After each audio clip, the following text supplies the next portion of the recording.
Okay, we're going to call our meeting to order. Hello out there. Could everybody be quiet? Hello. Welcome to our meeting tonight. If you all put your cell phones on stun, I would appreciate that. And we will get going here. We're going to call our meeting to order.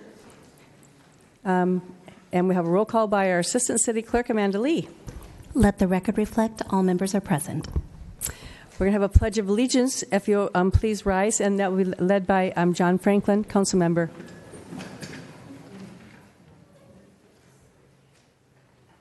I pledge allegiance to the flag of the United States of America and to the republic for which it stands, one nation, under God, indivisible, with liberty and justice for all. We have an invocation tonight by Vicar Paul Martin of Faith Lutheran Church. Please join me as we bow our heads in prayer. Heavenly Father, we thank you for giving all of us the opportunity to gather here today.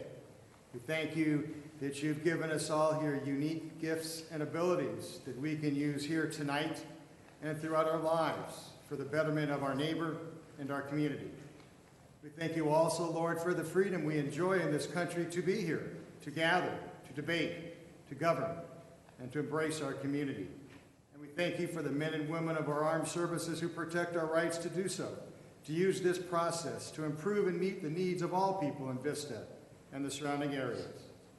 And we also thank you, Lord, for all those gathered here tonight, the mayor and all of the elected officials and all of the city employees. We pray for the agenda set before them tonight, and that you grant all here tonight the wisdom to discern the needs and the best path to meet those needs, here, now, in our midst. And we ask that you be with us all here, that we may work together in this process of healthy discussions to use the resources available, for we know, Lord, ultimately it is your world, your resources, your city of Vista, and your children. In Jesus' name we pray. Amen. Amen. Amen. Thank you, Pastor. Thank you, Pastor. In accordance with the Brown Act, I'd like to announce that as a result of convening simultaneous meetings, the members of the Buena Sanitation District will receive compensation of $147.75 for the district meeting pursuant to Buena Sanitation District Ordinance 2006-1. The next thing on our agenda is the approval of our agenda by our City Manager, Patrick Johnson. Thank you, Mayor. There are no changes to the agenda this evening. Okay, and we did not have a closed session today, so we don't have anything to report on that. But we have John Stone as our Assistant City Attorney is here with us tonight, so we're going to welcome him. Tonight we have presentations. Our first one is by is Brett here? Brett Schossenbach? Oh, yeah, okay. Chief Executive Officer of the Vista Chamber of Commerce, and he's going to present the 2015 Strawberry Festival post-event report. Thank you, Madam Mayor, council members. Thank you for having me. Thank you for allowing this. We come each year to try and just update you on how we're promoting the city and trying to get our name out there in the community and beyond, and also to just let you know about the progress of this event, as it has become a very large event. So thank you for the opportunity.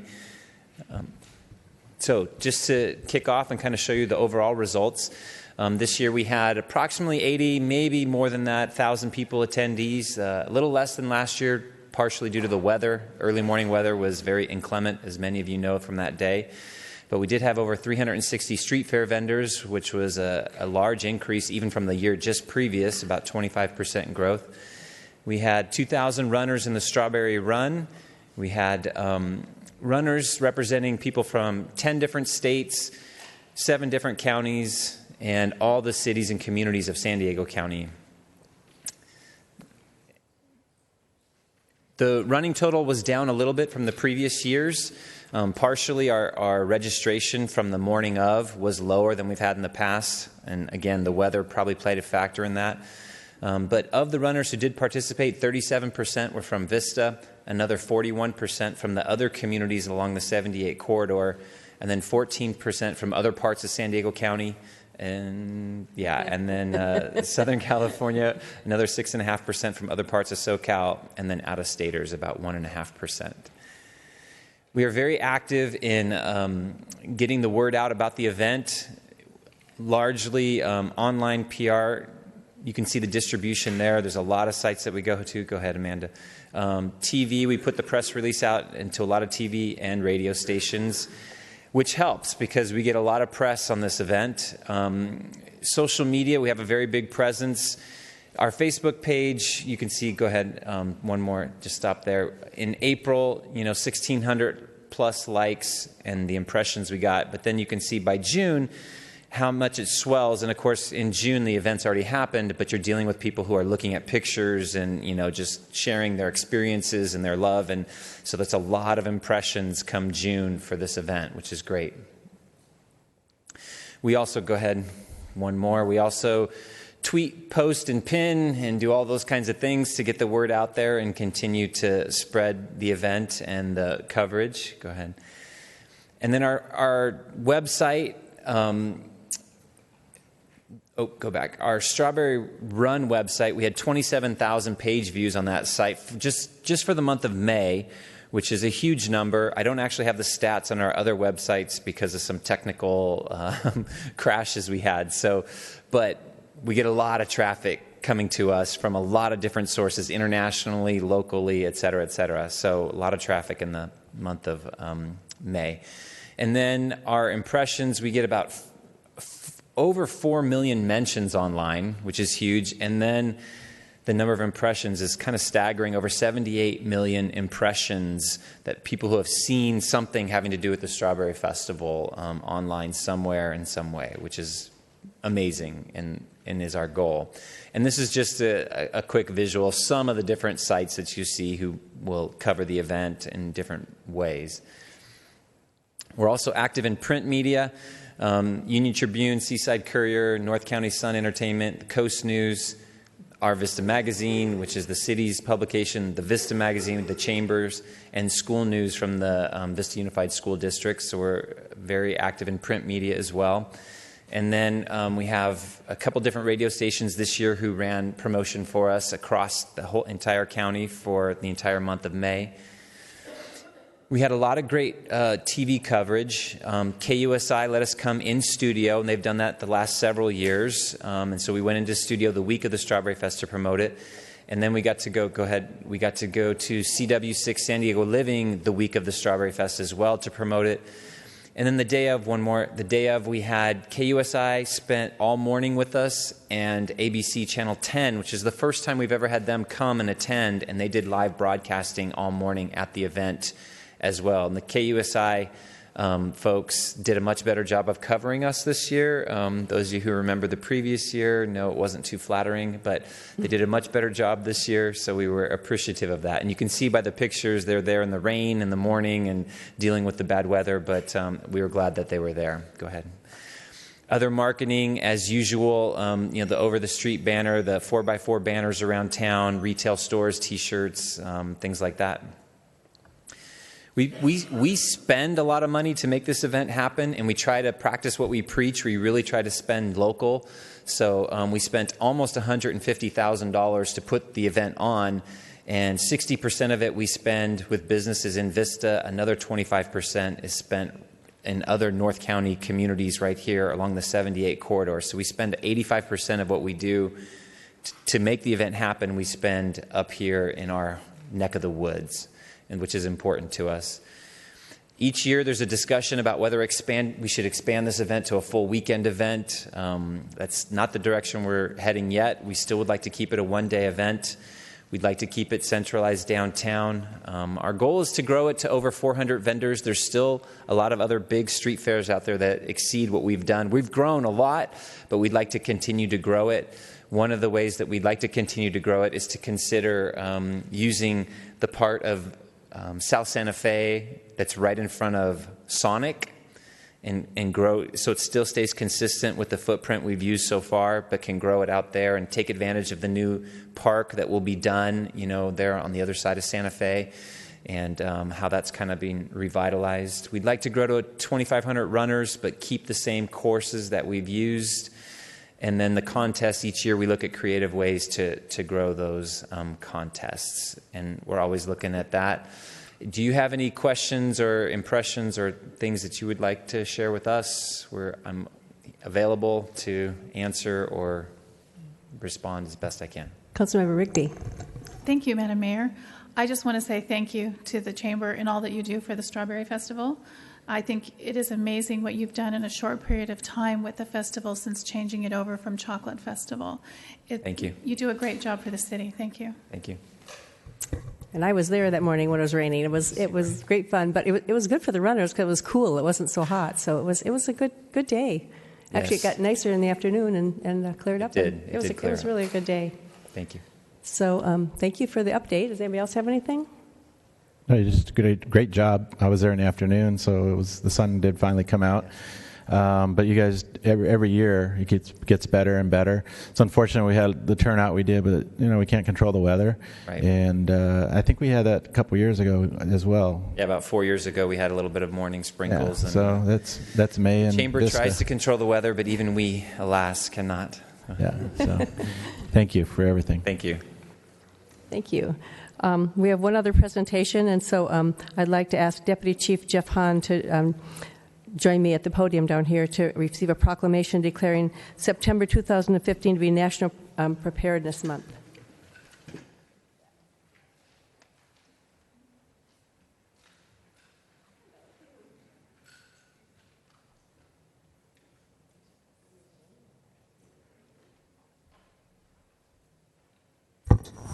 Okay.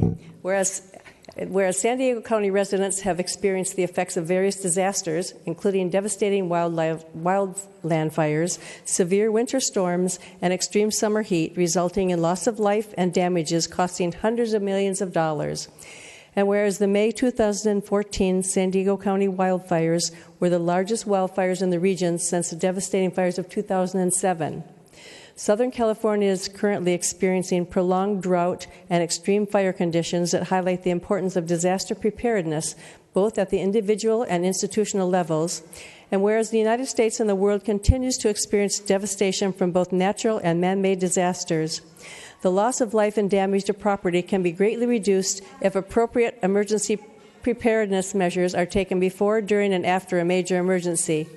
So now, therefore, the Mayor and the members of our Vista City Council do hereby proclaim the month of September 2015 as National Preparedness Month. Be it further proclaimed that the Mayor and members of the Vista City Council urge all persons to learn what to do before, during, and after major emergencies to mitigate injuries, loss of life, and property damage. Do you want to say anything about that? Or you just want to accept the proclamation? The microphone is yours. Okay. Well, I'd just like, on behalf of the fire department, the fire chief, to thank the council and the city for the proclamation. And there's definitely nothing more important than preparedness and recognizing the need for emergency services to be ready to help the public and respond in times of disaster. Thank you. Very true. Thank you.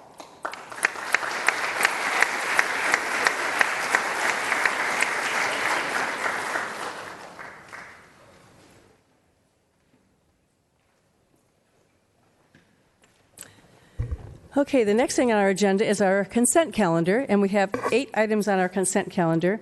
The recommendations on the consent calendar can be enacted in one motion unless an item is removed from the calendar. Any member of the public may remove an item by submitting a request to speak card to the city clerk.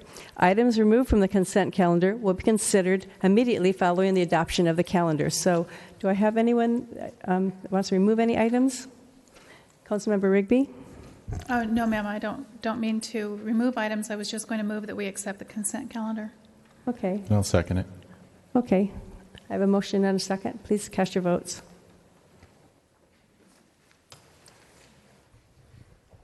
That passes unanimously for all of the consent calendar. So the next thing are discussion items, and items scheduled for discussion generally have a tongue twister here, generally require detailed explanation by staff and agency member input. So tonight we have 2 discussion items. The first one is our ban on our retail pet stores, and Councilman Campbell has requested this item, so I'm going to turn it over to him. Thank you, Mayor. As my council colleagues are aware, I requested this item be put on the agenda by the city manager several weeks ago at the request of many of you here in the audience tonight. This item, I followed this issue in various cities in North County and San Diego County over the past couple of years. And like you, I understand the importance of providing a sound framework to prohibit the sales of dogs and cats that come from puppy mills that are unscrupulous commercial breeders that, while they may meet the USDA regulations, don't meet our moral standards of our community for those animals to be allowed to be sold here in Vista. Fortunately, we do not have pet stores that currently sell dogs or cats in Vista. However, with surrounding communities like Encinitas that just unanimously adopted an ordinance prohibiting the sale of puppy mill dogs, Vista could become a safe haven should we not enact an ordinance to prohibit those types of businesses from coming in. And as Oceanside, our neighbor, found out, trying to ban the business after they're already in your community is a very difficult and potentially costly issue. So I introduced this, and tonight my council member colleagues have on the floor 2 ordinances that model our neighboring city's ordinance with a potential change. At the request of several members of the community, before you tonight, you'll see there's an option 1 and an option 2. The differences between these ordinances are in the exemption section. In section 4, you'll see option, I'm not sure how yours is labeled, if it's option, okay, option 1 does allow for non-commercial breeders that breed 20 or fewer dogs per year or cats to be sold in a retail environment. Option 2 does not allow for the retail sales of those animals from those smaller breeders, but would allow for those breeders to continue to rear and raise those animals on premise to be sold from those premises. So it does allow for an exemption for small breeders to continue in operation. It does not affect those. Vista, if Assistant Manager Zimmerman could correct me, does not have any licensed breeding facilities in the city of Vista of any size at this time. Correct. Okay. So that exemption would allow, should small family operations, would allow them to continue or open in Vista.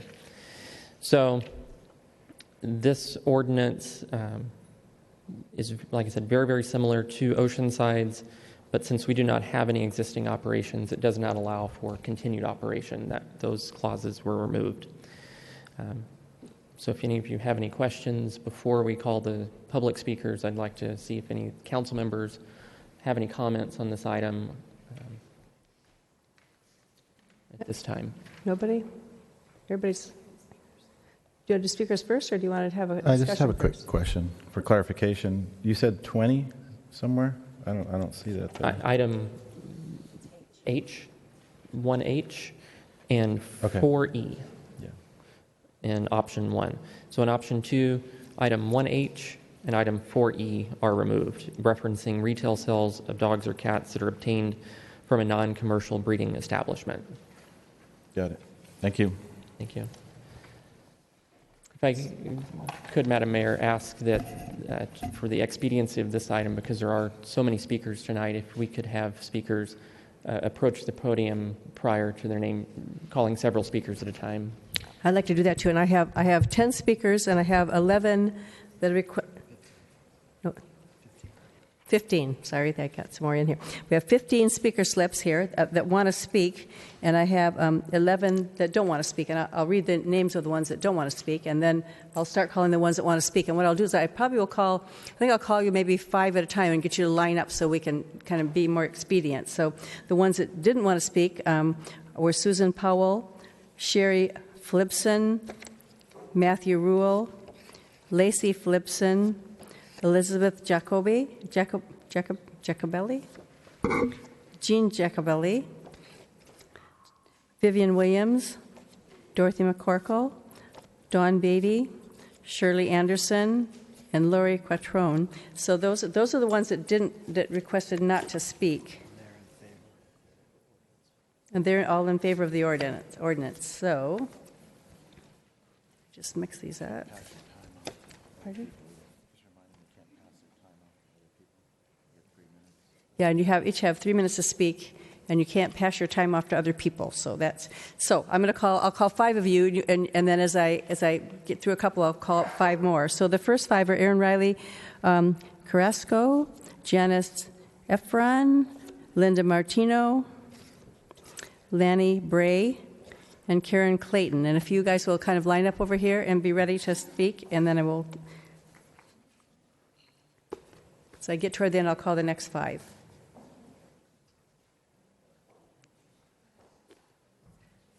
You have 3 minutes.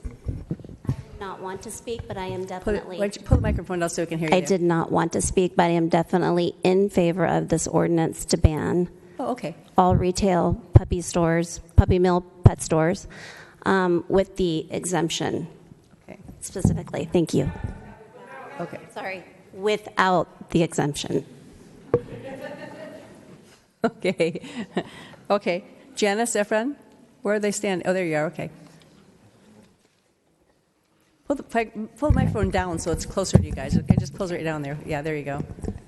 First of all, I'm very pleased to see this coming before the City Council, and I thank you, Cody, for being responsive to your constituents. Both Bob and I are major donors to the animal organizations in San Diego County and the North County, and in fact, throughout the United States. And the reason that we spend our money in this way is because we care fervently about the organizations which seek to care for the animals that come into their shelters with the aim of placing them in loving homes. So we urge you to ban the retail sales of animals. We do not need to increase the marketplace for puppy mills and breeders. Thank you. Thank you. Linda Martino.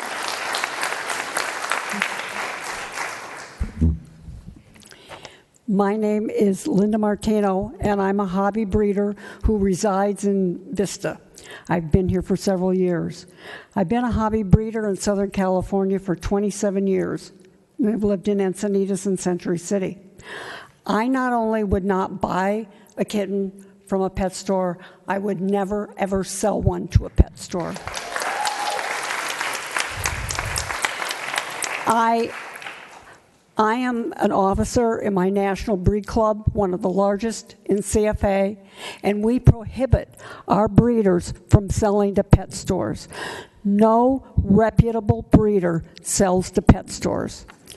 So, if you want to pass an ordinance today, I strongly recommend that you use the language of the City of Encinitas.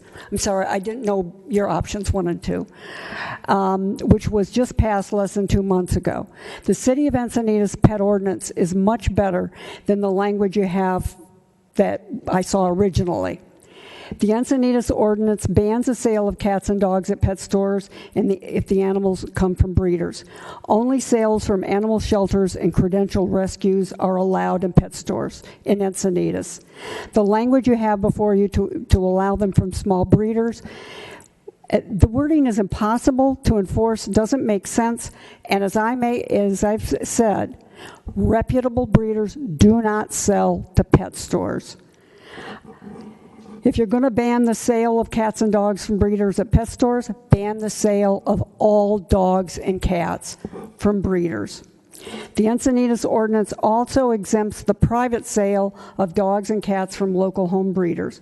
Home breeders like me who carefully sell directly to families in the community, providing healthy animals that are home-reared, well-socialized.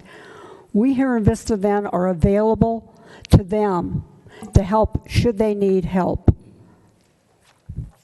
Thank you.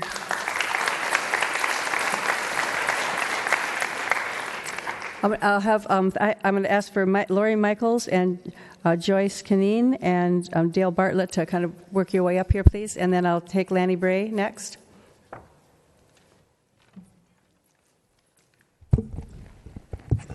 Hi there. As both a business owner and a homeowner here in Vista, I have to tell you how proud I am that this city has decided to take up the issue of puppy pet stores, which will hopefully set an example for other cities and states across the nation. I recently opened a dog boarding, rescue, and rehabilitation facility here in Vista. And currently I have 4 beautiful purebred dogs that I've taken in who are in need of forever homes as they've been rescued from bad situations here in this area. We have such a huge dog overpopulation of not only mixed breeds, but beautiful purebred dogs as well. I want to encourage you not only to pass a ban on puppy mill pet stores, but please don't allow non-commercial breeders to sell their dogs in pet stores either. I think the only responsible thing to do is to allow pet stores in the city who cater only to rescue dogs, both purebred ones as well as mixed breeds. If this were the only pet stores allowed here, I would love to open one in this city, providing people with an inviting place to come to look for a rescue dog rather than having to go to our local shelters, which is very intimidating to a lot of people, and they simply won't go because it's too heartbreaking for them. So I propose that you do item B or 2 and not the first one on your agenda, and I thank you for your consideration. Thank you.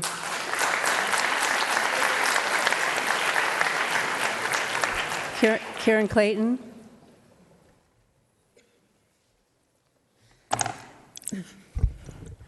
Good evening, council members, Mayor Ritter. Thank you for your time tonight. We've been uncovering the cruelty that has gone on for many years in the pet store industry, but has up until now been widely ignored. City by city, pet stores are being eliminated as people learn the truth. As in any business, the main purpose is profit. Pet store owners and their employees will tell their customers anything to sell them a puppy. A $2,500 puppy is from a reputable breeder, they'll tell their customers, and it's a superior product, when in fact it's the furthest from the truth.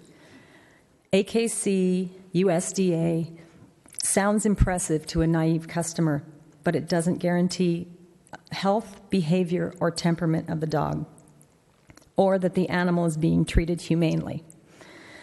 A breeder who is truly reputable would never sell their puppies to a pet store. I took the time to contact 20 reputable breeders here in California and spoke with each of them personally, and they all unanimously said never. They would never do it. And, you know, generally most people care about animals and are outraged when they see or hear about any level of cruelty or neglect. So it's time that we all stood up for these innocent animals that we claim to love. Please spend 1 minute to think about the suffering of these puppy mill mothers. You wouldn't want your pet treated this way.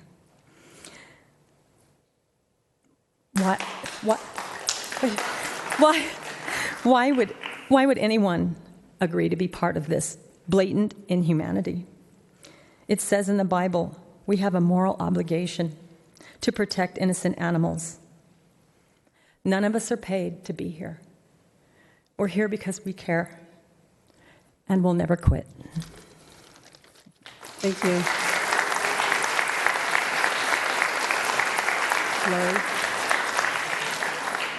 Lori Michaels.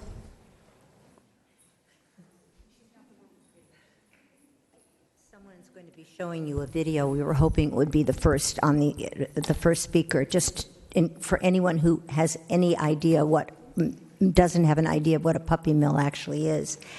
I don't live here. I live in Encinitas, but I'm here tonight because this isn't a local issue. I think it's a humane issue.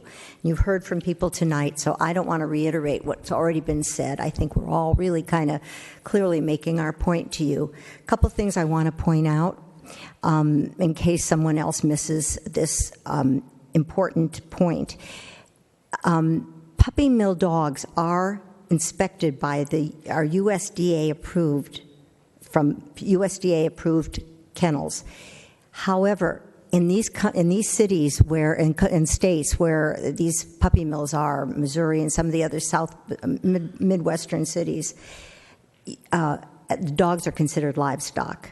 So they're treated like livestock, and there's very few inspectors to even make sure that the minimal standards are maintained. So that was something that's important. People say, well, it's USDA, or, oh, yes, it's licensed. That has nothing to do with the health of the animal. So the other thing I want to point out, because there's been some discussion about pet store versus puppy store, this is not about shutting down pet stores, Petco, PetSmart, who actually these pet stores are now more and more have shelter dogs and often have rescue groups that are in front of the stores looking for homes for the rescue dogs. I don't need to reiterate too much other than we passed it unanimously in Encinitas without the exemption because, like Vista, we do not currently have a pet store, and we wanted to be preemptive and proactive. And our mayor, Kristen Gaspar, was really enthusiastic about this. Thank you. Thank you.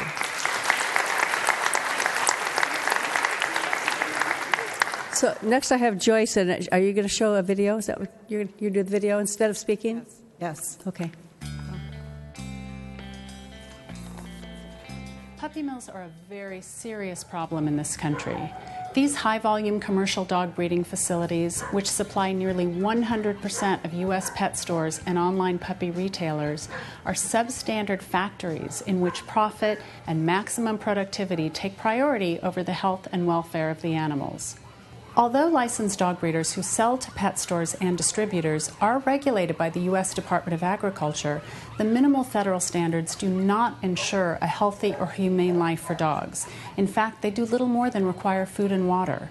These types of kennels can legally have hundreds, often 1,000 dogs in one facility, and those dogs are allowed to be confined to cages that are only 6 inches larger than the dogs themselves, 24 hours a day, 7 days a week for their entire lives. They are often deprived of exercise, veterinary care, and positive human socialization. Many have never felt the sun on their backs or solid ground beneath their feet. It's far from the life any of us would want for a dog. Because the goal at a puppy mill is to make a profit, mill owners must cut corners in order to keep expenses low and profits high. So staffing, quality of care and nourishment, veterinary attention, and human contact all tend to be minimal, and dogs are routinely overbred and inbred in order to maximize the investment.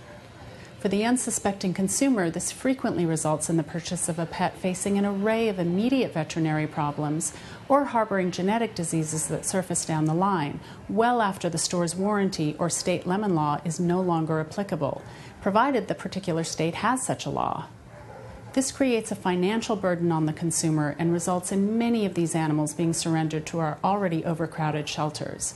Approximately 1/4 of the dogs in shelters are purebred. This is not just a humane issue, but a consumer fraud issue, as customers assume the animals they are buying at such a high price are healthy and of the highest quality, when in fact this is rarely the case. So while the retailers may benefit from the practice of buying puppies at a low price from mostly out-of-state commercial dealers and then selling them at a high profit, typically without first spaying or neutering them, it is the tax-paying public that pays to house and often kill unwanted animals in the community. Puppy mills are in business to supply the pet trade. We estimate that there are about 10,000 licensed and unlicensed puppy mills in the United States, mostly concentrated in the Midwest. Those mills produce roughly 2 million puppies every year. Meanwhile, 2 to 4 million animals are killed in U.S. shelters every year. These are not defective, unadoptable animals, but a surplus caused by the fact that there are simply not enough people stepping up to adopt them.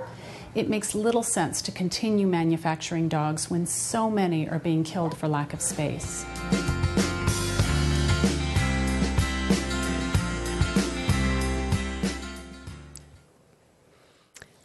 Okay, after that, I'm going to call up Leslie Davies, Austin Gates, Jim Kilby, and Carol Coate. And then our next speaker is Dale Bartlett.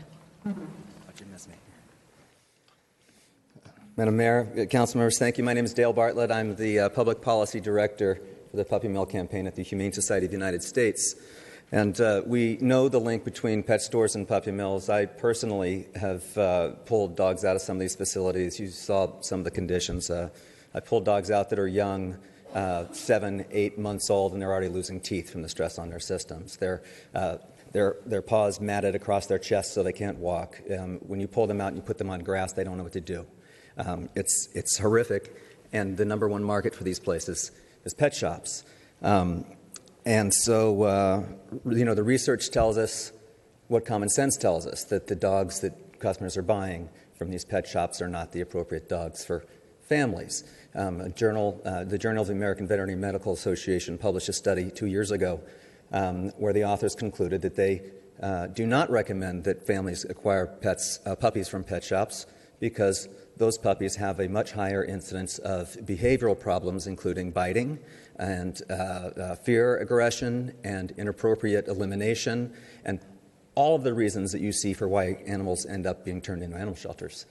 I always think if we knew that a specific toy were more likely to blow up in your child's face, we probably wouldn't create a special shop just to sell lots of that toy. But that seems to be what we've done with puppies. And that's why, frankly, the brick and mortar pet shop that sells commercially raised puppies is a dying business. They're on their way out. If you look at the animal-related businesses that are thriving, they're the ones that are happy places, right, that people want to go to. And they often do things like obedience training and grooming and boarding, and they often have rescue pets available for adoption. Rene Karapetian's a guy who lived in Burbank. He had a store that sold commercially raised puppies. When he switched, he told me that previously he would see his customers once every 9 or 10 years whenever they wanted a new dog. And they would get their supplies and their other dog-related things from PetSmart or Amazon.com or wherever they went. Now, because they associate his store with the place where they saved a life, they come back. He's got customer retention. They do. He just opened a second store. He does boarding and grooming. He has a vet clinic that comes on weekends, and he's a valued, cherished member of the community. Everybody loves Rene. So this is nothing like an anti-business proposal. In fact, we've worked with several pet shop owners to convert who have been sellers of puppies who have decided that they don't want to do that anymore, and we've helped them make that transition. And we'd be happy to work with anyone who wanted to come into this, into your city to do that. The people have touched on it before. We surveyed the ethics statements, the code of ethics for every single breed of dog that's recognized by the AKC, and 97% of them had statements saying we don't sell our dogs to pet shops. One quickly, very quickly, the euthanasia numbers are amazing. In cities where they've passed these ordinances, shelter intake decreases, and so does euthanasia. On the exemption... You need to wrap up, but your time's up. Okay, I'm sorry. I would just say on the exemption, one, it's an enforcement problem. Two, if you look at the ones that have been challenged in court, there's always the claim that by benefiting local breeders, by cutting out this exemption for hobby breeders, you're unfairly impacting out-of-state breeders, and so that's a... I'll call you back for a question or two, so thank you. Thank you. Okay.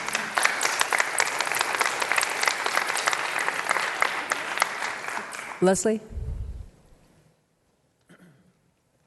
Thank you so much for taking this on. I really, really appreciate it. And so I'll do all the dogs living in the puppy mills. So anyway, I just wanted to say that passing an ordinance banning pet stores from selling cats or dogs, unless they're from rescues or shelters, will have absolutely zero impact on hobby breeders, as the woman stated before me.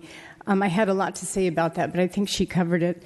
Right here I have in my hand a list of more than 40 breed clubs, Golden Retriever Club, etc., all stating that they do not sell animals to the pet stores. They just won't do it. The exemption would just kind of create a giant loophole, and it would be difficult, if not impossible, to police and enforce. So and actually I think it would encourage more backyard breeding. By having a clean ban, it protects the breeders because people will want to go to a breeder. The other thing I noticed on your website today was there was a letter from the AKC, and just so you know, they get 80% of their revenue from the puppy mill industry and pet stores. I noticed that it said follow Connecticut's lead, and I don't know if you're aware of this. They said Connecticut can sell dogs coming from breeders who have a direct violation. In other words, literally the dog has to chew its leg off for that breeder in order to be cited. But they're fine with the indirect violations, such as at the time of the inspection, it's 30 degrees, but the night before it was 20 degrees below. They're fine with that. They don't have a problem with that. So I just think it's odd that the AKC has even gotten involved in this. And once again, thank you. Thank you. Austin? Good evening. My name is Austin Gates. I'm the Senior Director for the San Diego Humane Society, the Oceanside campus. Our Director, CEO, and President, Dr. Gary Weitzman, really wanted to be here this evening, but he couldn't make it, so he asked me to come and read a prepared statement from Gary and from the leadership team of the San Diego Humane Society. San Diego County is one of the pet-friendliest communities in the nation, so it is important that together we set the standard for the humane treatment of animals and for animal welfare issues nationwide. The San Diego Humane Society, we are proud to serve the citizens and pet owners of Vista. Our organization oversees all efforts to protect animals from cruelty and neglect and provide citizens with support they need for their family pets. The intent of any possible ordinance is not to target responsible breeders who place animals thoughtfully. The reason is to stop the sourcing of animals from puppy mills specifically. We know that puppy mills are nothing short of commercially sanctioned animal cruelty. A pet sales ban would put Vista in the esteemed company of more than 80 other cities in North America who recognize that the majority of pet sales in stores are linked back to corporate pet sellers who source from puppy mills. Each year in San Diego County, we already have over 45,000 homeless animals entering our animal shelters and are adopted in humane adoption models through pet stores like Petco and PetSmart. Unfortunately, most consumers obtaining their pets from pet stores are more often than not woefully unaware of the animal's origin. The citizens of Vista have the right to acquire a pet that is free of such possible cruelty. We appreciate the Council's willingness to explore this serious issue on behalf of the citizens, pet owners, and animal lovers of Vista. Thank you for your consideration of this matter, and we do support it without the exemption. Thank you. Jim Kilby. I have a short 1-minute video here I'd like for you to see. 80-year-old Anthony Claessens and his wife, Francoise, were distraught at the loss of their Bichon Frise named Trésor, and they were ready for a new dog. They got one at Oceanside Puppy. The dog cost $495, but they didn't have that much cash on hand, so they financed it. Only when they got home did they realize they didn't buy the puppy, they leased it. That's right, they entered into a 27-month contract to lease the dog, complete with service and maintenance requirements and no ownership rights. After paying $2,687 over time, they still wouldn't own the dog, which they named Trésor II. Happily for the Claessens, the pet store let them return the dog. But next time you go to buy a purebred, you might consider reading the fine print closely. Or you could try what the Claessens did next. They went and adopted a dog at the shelter at no cost. And it's a dog they own. For The Watchdog, I'm Ricky Young, UTTV.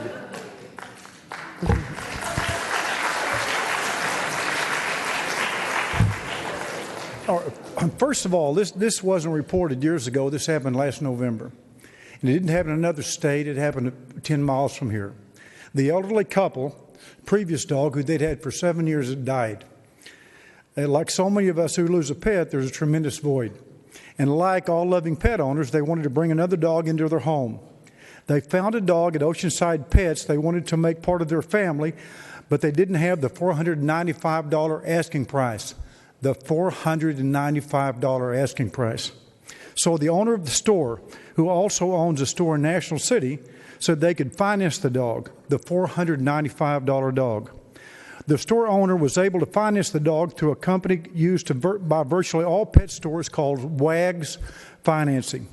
The Clausens thought they were purchasing the dog, but when they got the puppy home, they looked closer at the agreement and found they were leasing the $495 puppy for $95 a month for 27 months.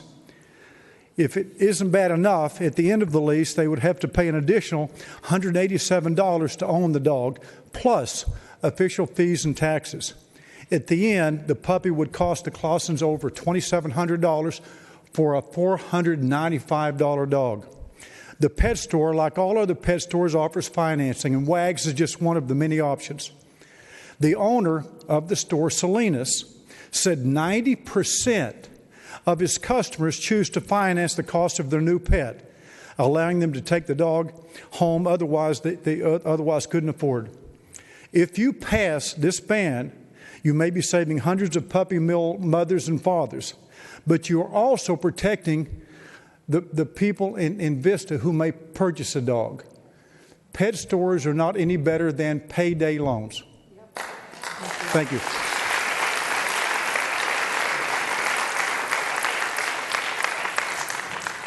I want to call up Carol Burt, it looks like, Sydney Sickerell, and Christine Runge. And then our next speaker is Carol Coate. Thank you, Mayor and council members. I wanted to put a face on a breeding mom. Lily was a little Italian greyhound that was rescued. She was one of the lucky ones to be rescued. Most of them, when they're done with their breeding, are destroyed in pretty heinous ways. She spent the first 7 years of her life as a commercial breeding dog, a puppy mill mom. During her years as a breeding dog, she spent all of her days confined to a small, cold, wire cage in a dark, foul-smelling barn. Never was she removed from her cage for exercise or socialization. In her dreary confines, she was forced to produce one litter after another with no respite. Like all commercial breeding dogs, she was a veritable breeding machine whose worth was measured in only one way, her ability to produce puppies. At 7 years of age, she was worn out. Commonplace in the industry, she had received little to no veterinary care throughout her life, the result of which for her was terribly disturbing.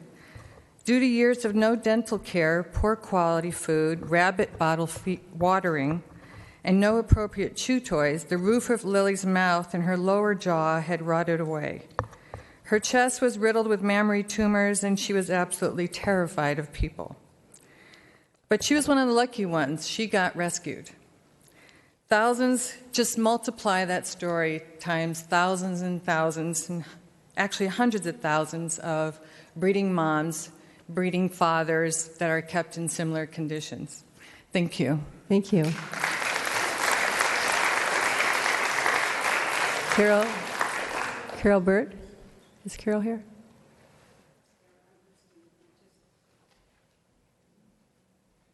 My name is Christine Runge, and I'm for the ban without exemption. I'm a foster, and I've had puppy mill moms to look after, and believe me, you don't want to be part of that. So that's really all. You see those moms, you see the eyes in the little eyes. Your heart breaks every day that you have them in your care, and all you can do is hope and pray that they will come out of their little shell and have a little bit of life that they may have left. Thank you. Thank you.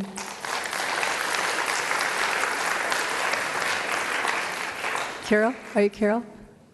And followed by Sydney. My name is Carol Burt. I am a co-founder of the Liberty Ranch. We take dogs from mill dog rescues from puppy mills. We take the dogs, the puppies that are not sellable.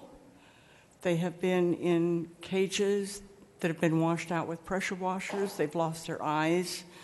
They've lost limbs. They are stacked on top of other dogs. They defecate on top of other dogs. They're rarely watered. Their food is sometimes once, twice a week, thrown in a bowl or thrown on their floor. And these are the dogs that are being sold in our pet stores in California. And it breaks my heart. It needs to be stopped. The puppy mill stores need to be stopped. And please don't allow it to happen in Vista. Thank you. Thank you.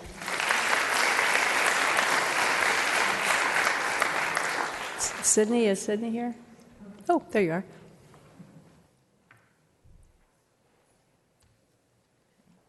I'm Sydney Sikora from the Puppy Mill Project. Thank you, Councilmember Campbell, for putting this on the agenda. It's so appreciated. I've chopped up my notes a little bit. A lot of people have already said what I was going to say, so it may be a little bit like bullet points. But I'm mainly going to speak to the fact that everyone in the room is not in favor of the exemption. We're in favor of clean ordinances. Those are the ones that have passed across the country. Nearly 100% of the 80-plus ordinances that have passed are clean. They don't have those sorts of exemptions. It's pretty much just shelter animals and rescues.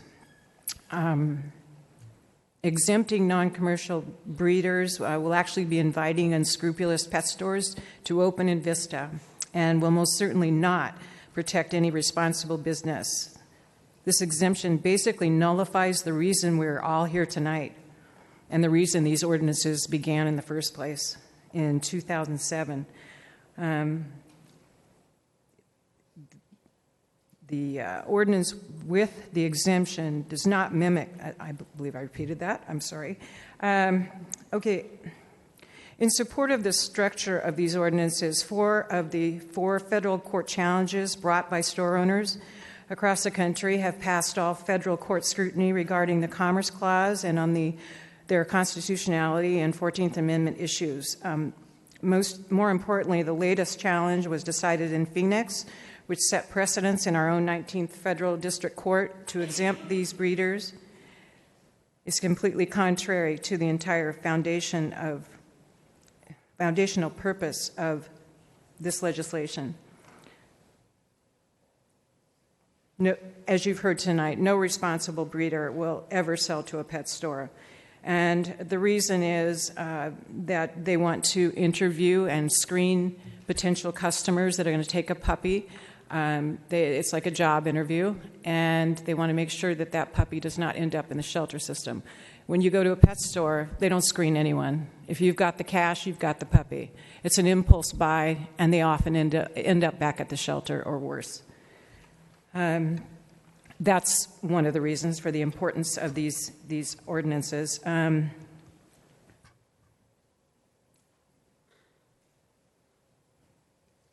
And finally, just stores carrying rescues and shelter dogs have virtually no enforcement necessary. It helps taxpayers, law enforcement, and homeless companion animals. The Oceanside Ordinance is not the model to follow, and we are currently in the process of addressing this with the Oceanside City Council. But I want to thank you very much for this opportunity.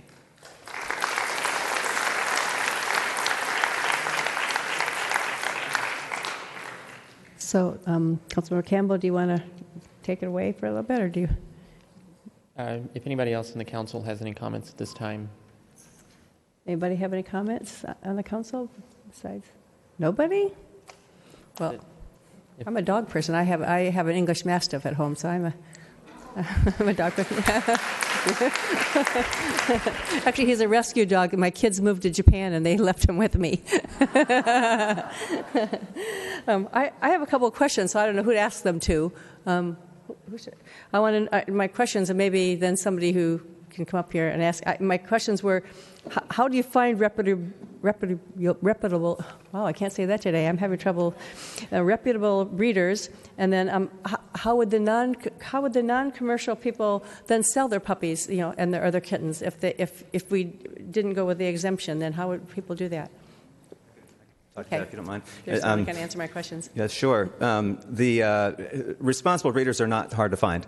It's funny because we have this love-hate thing with the AKC, because the AKC, for example, make a lot of their money on registrations, and so they've opposed a lot of legislation that deals with these types of issues.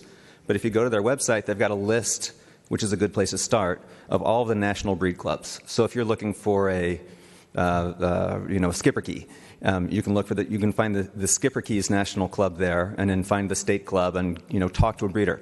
We have if you Google how to buy a puppy, one of the first links that pops up is ours, the Humane Society of the U.S.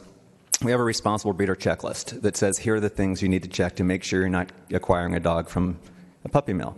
And essentially, it comes down to go there, right? If you see a dog that's advertised, go visit and see how they're raising their dogs. And if they're raising their dogs in a way that is in keeping with your own standards and how you think dogs should be kept, then it's fine. Get a dog from them. And if they're not, then don't.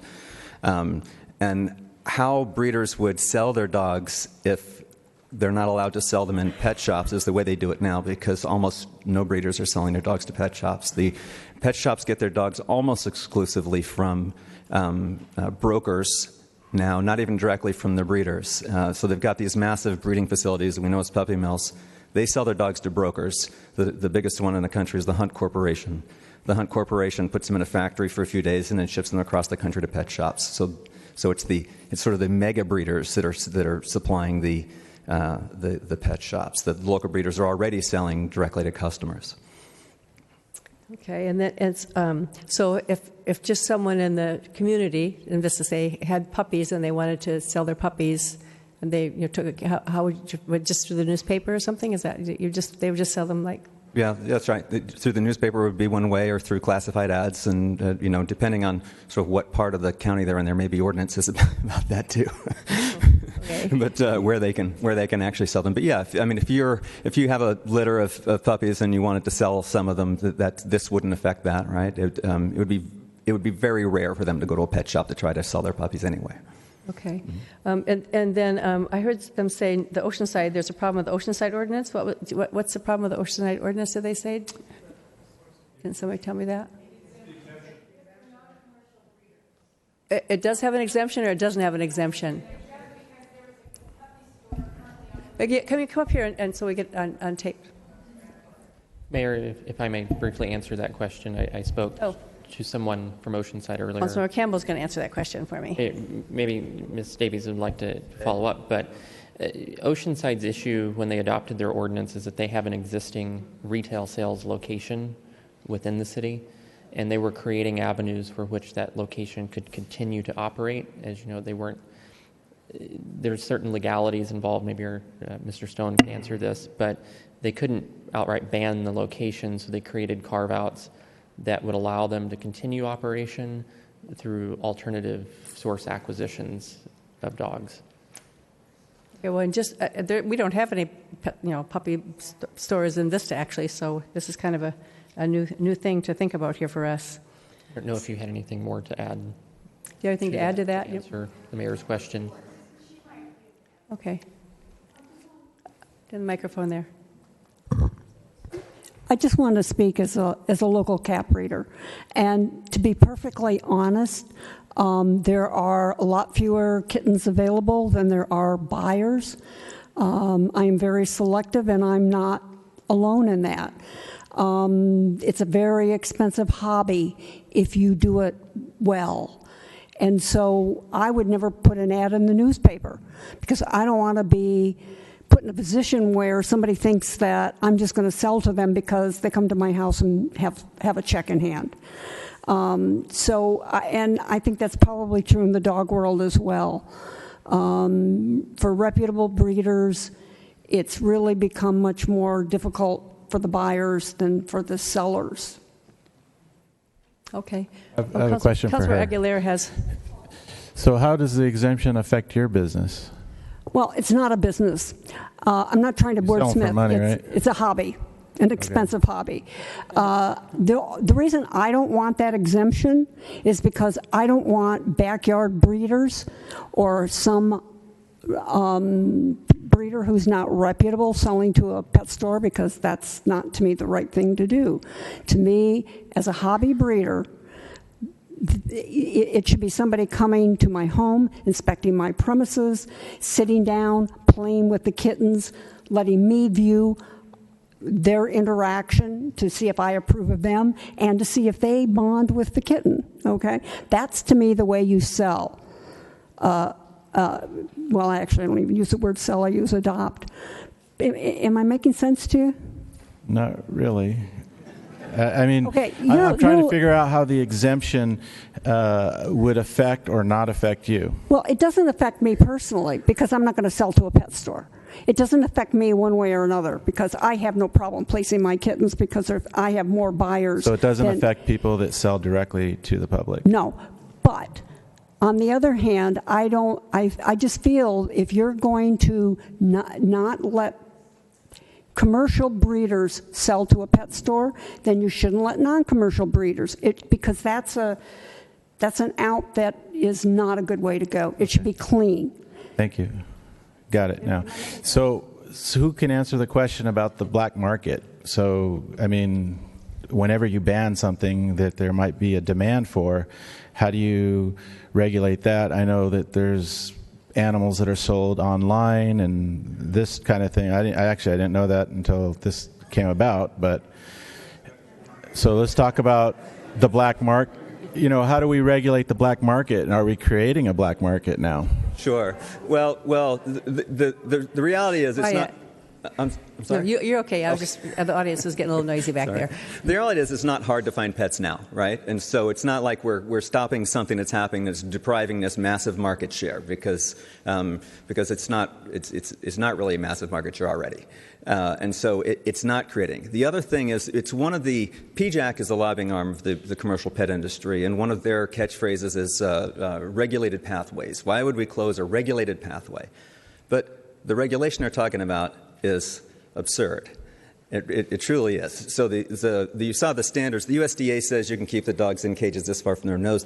The USDA publishes every few years an internal audit of their own inspectors, and they say, we do an awful job and we don't stop horrific suffering from happening. Some of the worst pictures I've ever seen of puppy mill suffering are of the USDA saying, we took this picture and we gave the guy a pat on the back and said, don't do it again, Earl. And so if we're trying to say if we close down something regulated, so then we run the risk of having something unregulated, I'd personally prefer to try the unregulated. Yeah, and again, there are plenty of legitimate places for someone to get a dog. I think, in fact, that passing these ordinances does as much in terms of public awareness as it does anything else. And so raising that issue again, to remind people that when you acquire a dog from a pet shop, this is what you're getting, is an important thing to do. All right, thank you. That's all I've got, Mayor.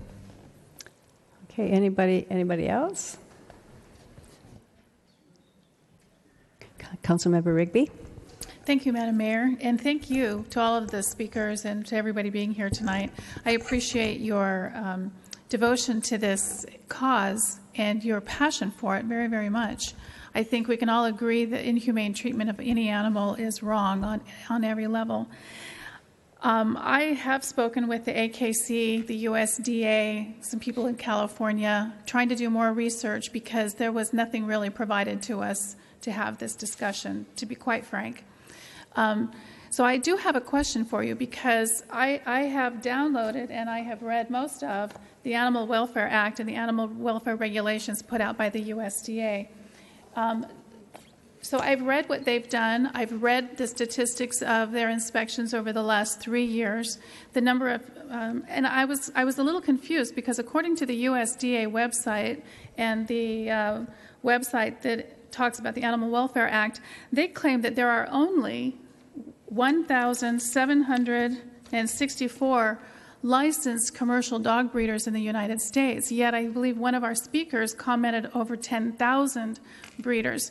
So is that to intimate that there are 9,300 unlicensed known breeders in the United States? I think that is the intimation, yes. And what's happened is over the years, people have dropped their USDA license. Up until a year and a half ago, the USDA only inspected and only regulated. The Animal Welfare Act only applied to breeders who sold directly to pet shops or to brokers. And that's because the Animal Welfare Act was written in the 1970s when there was no internet.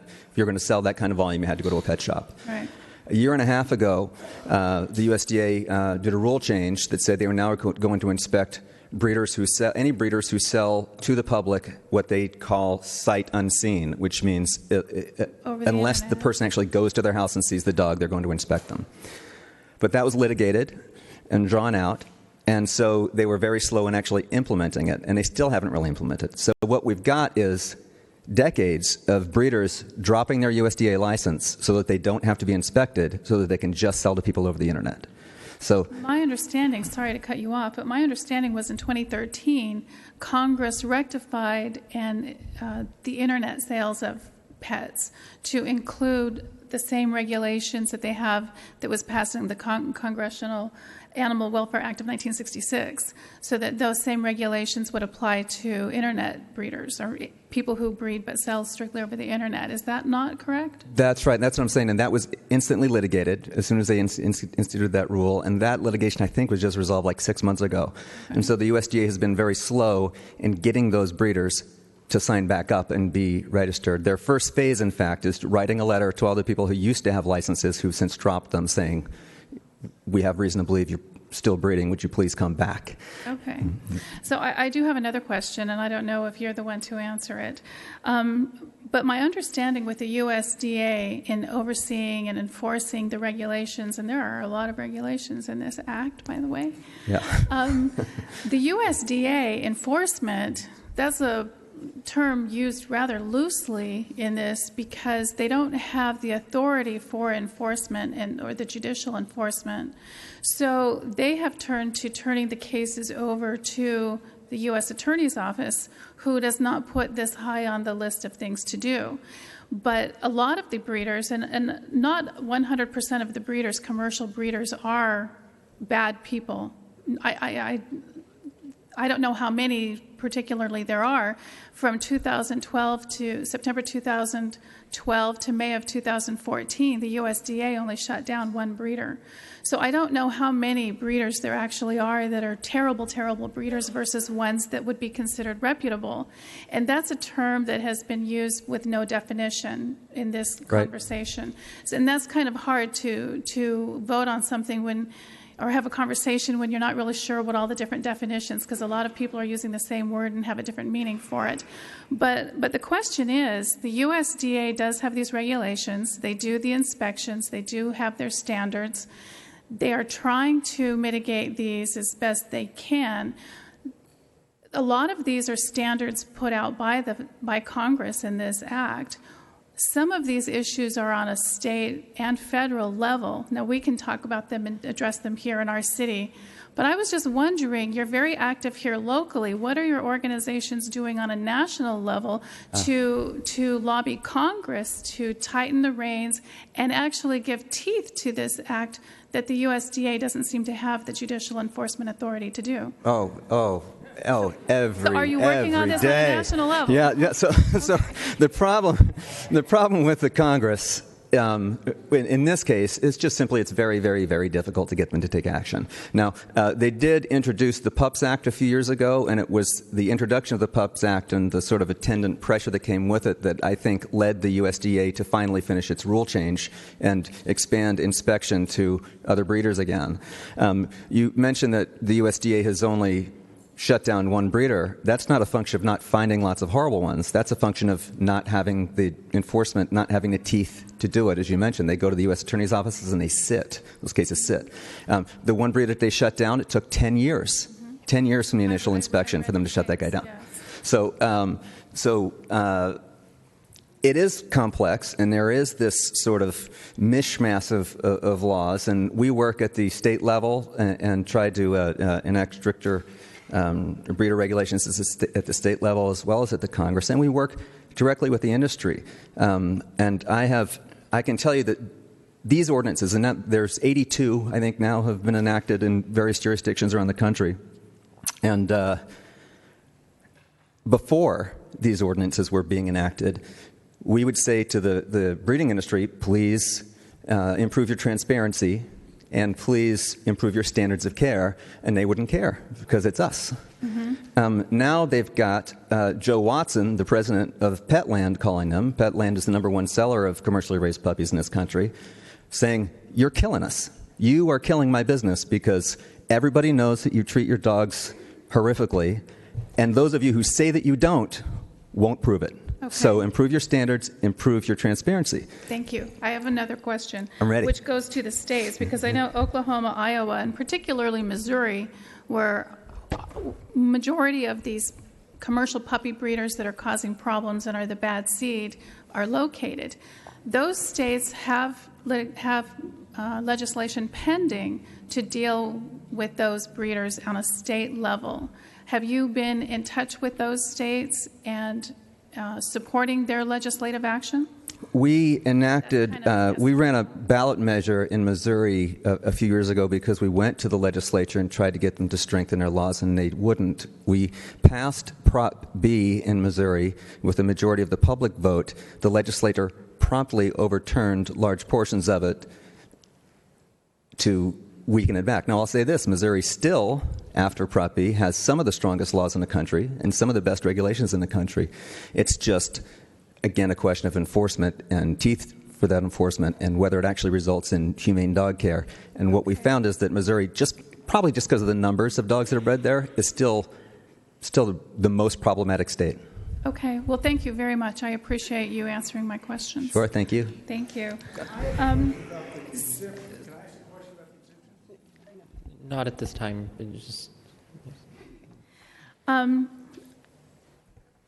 This is a very complex issue in that what you're asking us to regulate or to ban is some of it is a national standard that they're licensed and regulated and they're sort of approved by the national standards.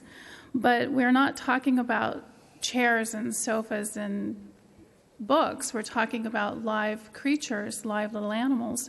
And I had a sweet little Papillon for 18 years, so I understand.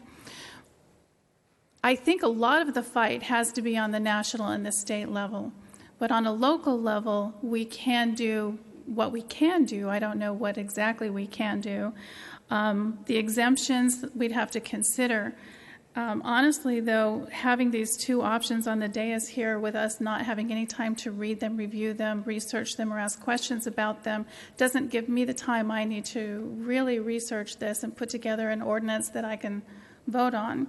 So what I would propose that we do, because I think we need to have more time than when I came in, these ordinance proposals were on the dais. They were not given to us prior, and I think you can appreciate as an elected official we'd want to have some time to review something before we vote on it. So I would ask that we work with staff to come back with an ordinance that we can look at and review and discuss that would affect the city, although we don't have any pet stores that actually sell pets in Vista.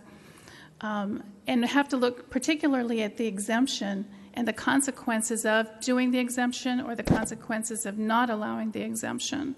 So I would ask that we discuss it when we have something that we've been able to look at beforehand. And the other comment that I just wanted to make was that we do have the one store here in Vista, Petco, right over here on Hacienda by Food for Less. And they do the adoptions from the Humane Society for cats and for kittens. And I did talk to them as well. I've made a lot of phone calls on this issue, trying to get as much information as I could. And she said that they have a lot of kittens, and they average maybe 6 kittens a week that they adopt out from the Humane Society, but they do not adopt out dogs because they don't have the room for them or the facilities for them.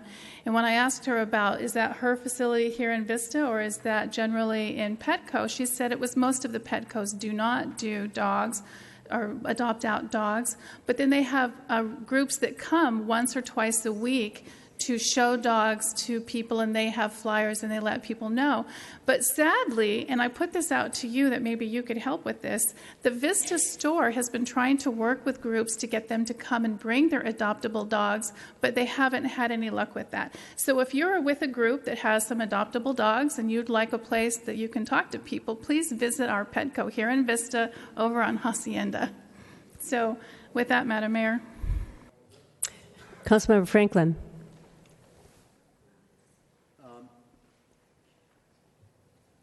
I was, in fact, contacted by a local breeder, someone who's personally known to me, who is a hobby breeder and a very responsible breeder, who was in favor. And is, by the way, somebody who's very involved in public policy, and they did have concerns about eliminating the local breeder exemption. I don't understand this issue as well as I'd like to, and for that reason, I want to agree with Councilwoman Rigby about the necessity to understand this issue and understand the implications of our actions. I think that is extremely important for us to get feedback from all the stakeholders. I think we should publish our intended resolution.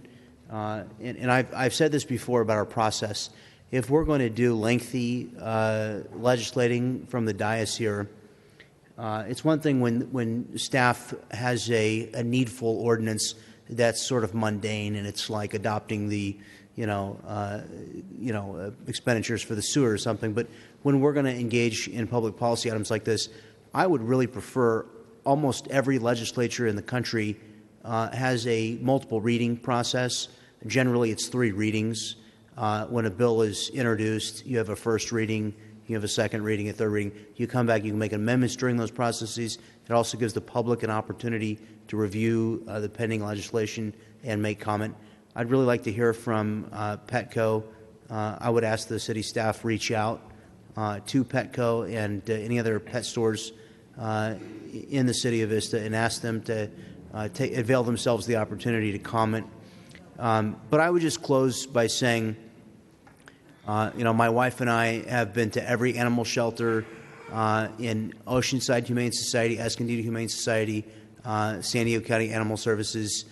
We have adopted animals. We are animal lovers, and I'm absolutely in favor of the aim of protecting the welfare of animals and making sure that we have done what we can do to prevent the suffering of animals. And I appreciate everyone who came here tonight with that aim, as I definitely support that effort.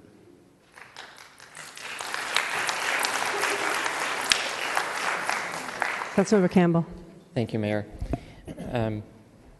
So this option 2 ordinance that's before you tonight would, maybe the city attorney, assistant city attorney could correct me, it would need to come back for a second reading.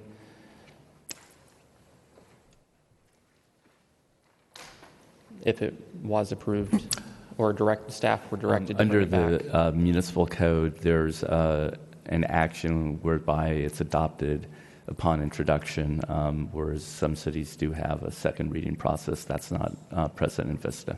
Okay. The item regarding the exemption process,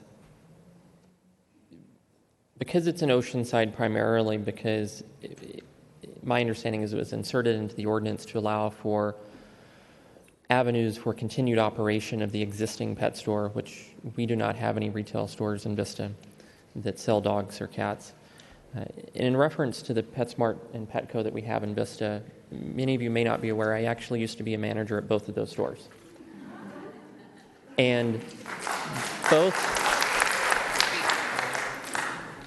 when I worked there, mind you, it was over 10 years ago, both of those stores did not sell dogs or cats. Part of their corporate policy was to not support the retail sales at that time of dogs and cats and encourage solely the adoption from shelters and rescue animals.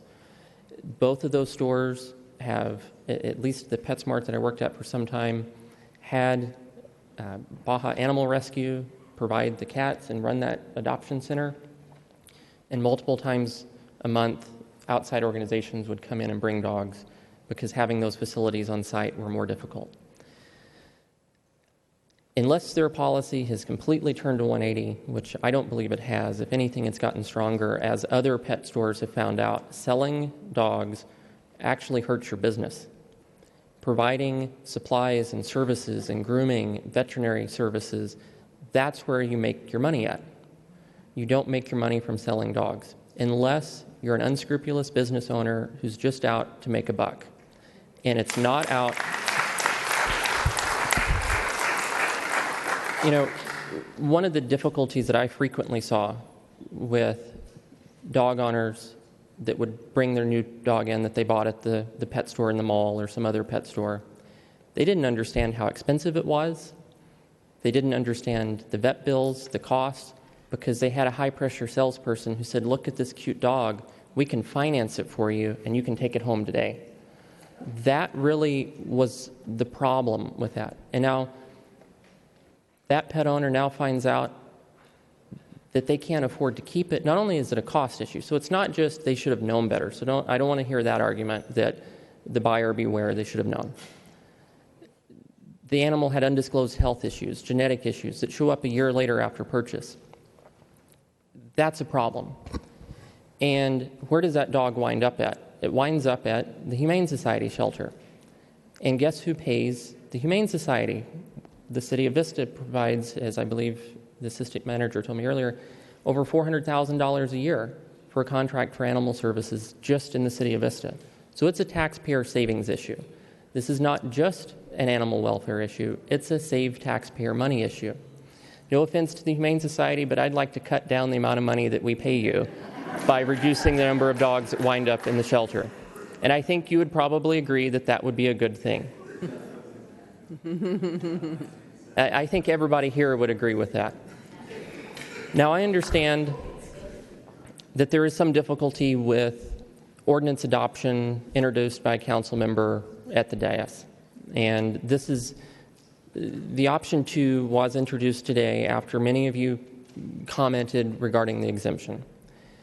Besides that removal of the exemption for the small non-commercial breeder definition, this was provided to the city attorney prior to this meeting and provided to the council. Now, the way we introduce our policies, the council, we decided in the past that no direct staff time would be used in the preparation of council member items placed on the agenda. And I don't know about the rest of my council colleagues, but what I would like to see is the adoption of option 2 this evening with the caveat that it come back, if the council agrees or wants to do this, for a second, not a second reading, but a final adoption with the ordinance numbers filled in and any legal issues, which I don't believe there should be any legal issues with this ordinance as it was well vetted during Oceanside's adoption process. I have a couple of more speakers here. I have Councilmember Rigby. Did you say you had more public speakers? No, you. Oh, okay. You and John. Thank you, Madam Mayor. As I said, I actually, this is a national issue that we can't get our government to work on and fix. We can't get the different agencies to work together. The state of California is trying to work with them, but who can work with the federal government? So like I said, I do believe that we should do what we can here locally, and I want it to be done thoughtfully and done well and to fit Vista. And so I would like to see this, I have to agree with a couple of the speakers. This ordinance, the way it was written, I think it could be crafted a little bit better. No offense to whoever crafted it. Anyway, so I don't know if we need a motion for this or not, Madam Mayor, perhaps you can tell, but I would like to have I would like to direct staff to draft an ordinance based on perhaps these suggestions and some of the other comments that we've had here tonight and bring it back for us to have a thoughtful discussion and be able to read it beforehand. So is that something we need a motion for? If so, I would move that we direct staff to bring this item back on a future agenda item with an ordinance prepared. Deputy Mayor Aguilera. I'm sorry, but just for the record, the ordinance that you gave to us that the city attorney did look at, I received in my email last night. So not even 24 hours before this meeting. Was the city attorney going to comment on her question? Yes, a resolution could be introduced to bring the item back to the council at a later date. Okay. So there's a couple things that stood out tonight to me that I think were really, really important. And one, as Councilwoman Rigby pointed out, I think relying on the federal government to regulate this is not the best idea. Obviously, it sounds like they're not doing a great job. And I'm not one for big government. And funny enough, I think we're trying to create a law here, but I think in a sense, at least it's a local law and not something on the federal level. So I think we should have local control on something like this. And one thing that's always bugged me is seeing dogs on the streets, the surplus dogs, and the money. That was the other big thing that popped out tonight, is the amount of money that we do send to the Humane Society. So if we could cut down on that, I think that's something that, as a conservative person with conservative ideas, I think that's something that rings in my mind, that I can support this if we can save some dollars and control this on a local level, especially. And then from the practical side, the surplus dogs and that, I think that if we can prevent that by having or not having an oversupply, potentially, we're doing our part for these animals. So I'll go ahead and second the motion by Councilwoman Rigby that we go ahead and I guess move this on to a next meeting. Okay, and I would just say I have no problem closing the puppy mills. I have no problem with that, but we probably, because we got these ordinances at the last minute and we already have the motion, I think probably we need to bring it back. But I want to thank you all for your 200 emails that you sent me. And just tell you, I don't need them again. I still have them all, so you don't have to send them again to me. So, yeah. Anyway, so Councilmember Campbell. Brief comment in regards to direction to staff on revisiting this item. I would definitely like to see that the non-commercial section be removed. Basically, the other ordinances that cities have passed don't include that exemption, and it kind of muddies it up. I do agree that that's the case. So I would like to have staff directed, so I don't know if there's a substitute motion needed for this. So I'm going to introduce a substitute motion for this, that option 2 be the staff revisited version, utilizing the exemptions for basically hobby breeders or small breeders that sell on site, but without the exemption for non-commercial to be sold in retail locations. Deputy Mayor Aguilera?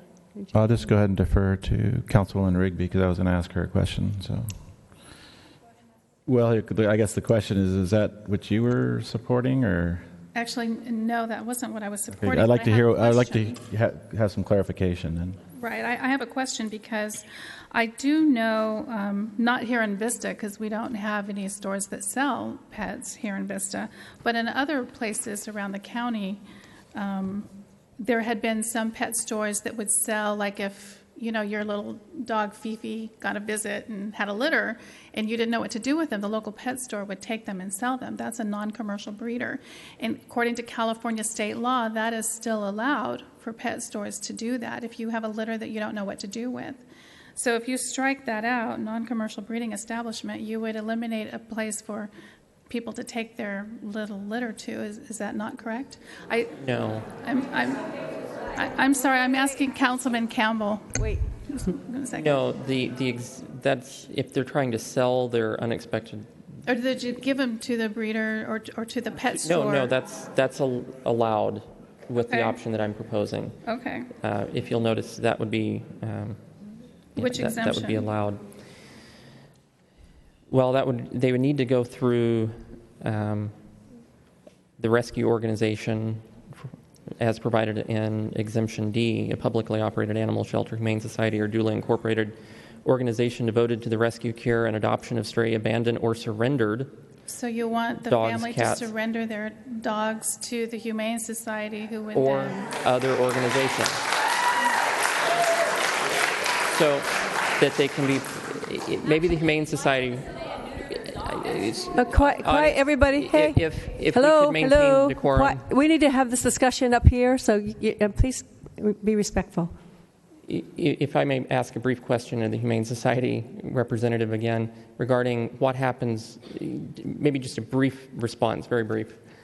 What happens when someone surrenders their pets for adoption? Yeah, I can't speak to the San Diego Humane Society's policies, but typically in communities where things like this have been enacted, it's been relatively simple. If they have a relationship with a pet store anyway, and the pet store is already doing adoptions, relatively simple for someone to come in and say, I've got this litter I'd like to provide, and I'd like it to go to the pet store, and I approve it. What we don't want to do, in my view, is create an incentive, right? We don't want to. So you're talking about someone has an accidental litter. We don't want to create sort of more accidental litters because someone can make a buck selling their puppies at the pet store. Now, these are people who just take them and give them to the pet store to give away or sell. I've Right. seen that happen before. Right. Yeah, it does happen. It's rare, but it does happen. And but I think I know Gary very, very well. I'm sure it wouldn't be a problem for them to just say, essentially a pass through, right? And it is, just if I may, one comment on that.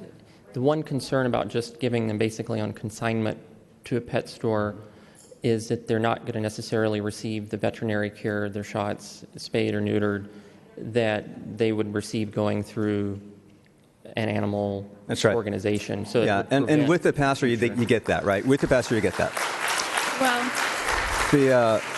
the pet stores I know that do that, though, request that from the family, that the puppies be looked at and checked out. But so I was just curious about that part of the exemption, and okay, so you've answered that question for me. Yeah, go. I'm not sure whose turn it is. I have all the. I have. No, I have Cody. Did you? I think it's moved on to Councilmember Franklin. Okay, so I'm going to get all these people off here. Okay, Councilmember Franklin, please. Okay. Mayor, my question was answered. Yes, and we have a substitute motion on the floor and a motion, and so go ahead, My question was answered. My question's been Answer was answered. Okay, so I just need to know what the substitute motion is, please. The substitute motion is to direct staff to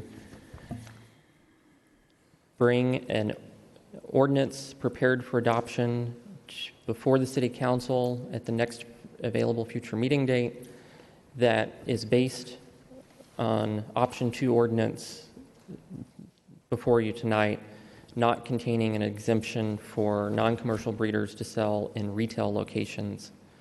So basically maintaining the exemptions provided in Section 4. Oh, okay. So it would allow, which the exemption for is the person establishment engages in the retail sale of dogs or cats that are obtained from a non-commercial breeding establishment is an exemption. You're retaining that? That is an option. That's ordinance number 1. So if you would turn to the one with the I'm in the wrong ordinance. sticky. Nope. So this one? Okay. Yes. Okay. Perhaps if I hate to do this, but if maybe the city clerk could read Section 4 so we're all on the same page. Yes, read that. Would be great. And option 2. Are you going to read it, or do you want me to read it? All right, I think Amanda's going to read Not it. the attorney to read it? No, the assistant city clerk is going to read it. And the exemptions this chapter does not apply to A person or establishment that sells, delivers, offers for sale, barters, auctions, gives away, leases, or otherwise transfers or disposes of dogs or cats that were born and reared on the premises of the person or establishment. B, a publicly operated animal shelter. C, a private humane society or duly incorporated organization devoted to the rescue, care, and adoption of stray, abandoned, or surrendered dogs or cats, Or D, a publicly operated animal shelter, humane society, or duly incorporated organization devoted to the rescue, care, and adoption of stray, abandoned, or surrendered dogs or cats that operates out of or in connection with a pet store. So that would be the proposed exemptions that I would ask staff bring back. Okay, and we have a second, right, on that? There has John, not been a second on John, the was that your substitute second? motion. Do we have a second on Cody's? Oh. I'll second it then.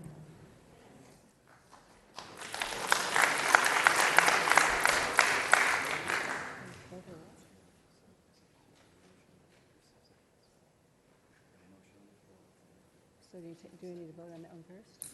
Okay, so we need to vote on the first motion first then, apparently. I believe. If you have We vote on the substitute vote on the motion. substitute motion. That's what I thought, but then I was misunderstanding. Oh, Councilor Aguilera, did you have something? Yeah,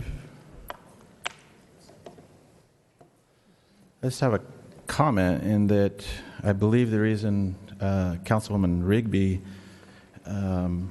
made the motion that she did is because she hadn't had a chance to look at option 2. So, No, right? we just got that right here when So the meeting I started. think it's kind of, yeah. So I think I can't support that. I want to look at both options essentially. So I want to keep everything on the table. We can't be eliminating things Right. that we haven't had a chance to read, or are adopting things that we haven't had a chance to read. Because essentially you're adopting what we haven't read yet.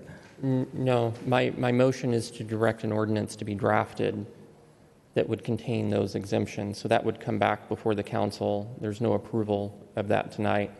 And at that future meeting, as we have done historically with many ordinances and municipal code adjustments in the past, changes potentially could be made to that ordinance in the future. So I'm not requiring that the remainder of the language, I'm just directing staff to have that included in the ordinance that would be brought back.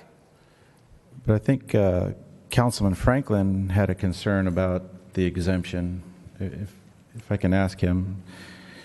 Councilman Franklin, I think you mentioned something about having some concerns about whether we had an exemption or didn't have an exemption. And like I said, I was contacted by a non-commercial breeder who was very concerned about the provision. I have not had an opportunity. I got a harried message about. I had an hour-long conversation about this subject with the breeder, who was not opposed to the ban, and we spoke in general terms about the different pieces of legislation that had been passed.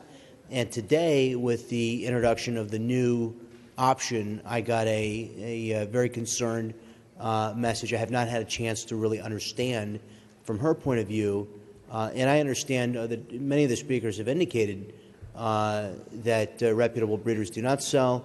However, I know that there are other points of view, and a good lawmaking process first seeks all points of view and then decides which are relevant and then proceeds.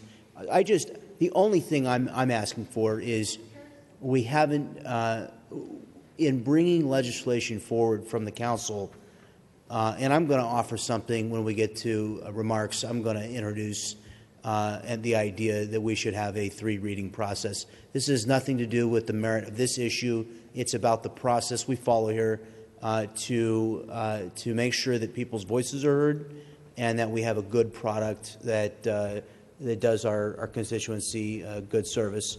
And so, for that reason, I would support Councilwoman Rigby's effort or motion to bring something forward that gives us an opportunity to do a little bit more study and research, and that may well be, what we've got here in front of us.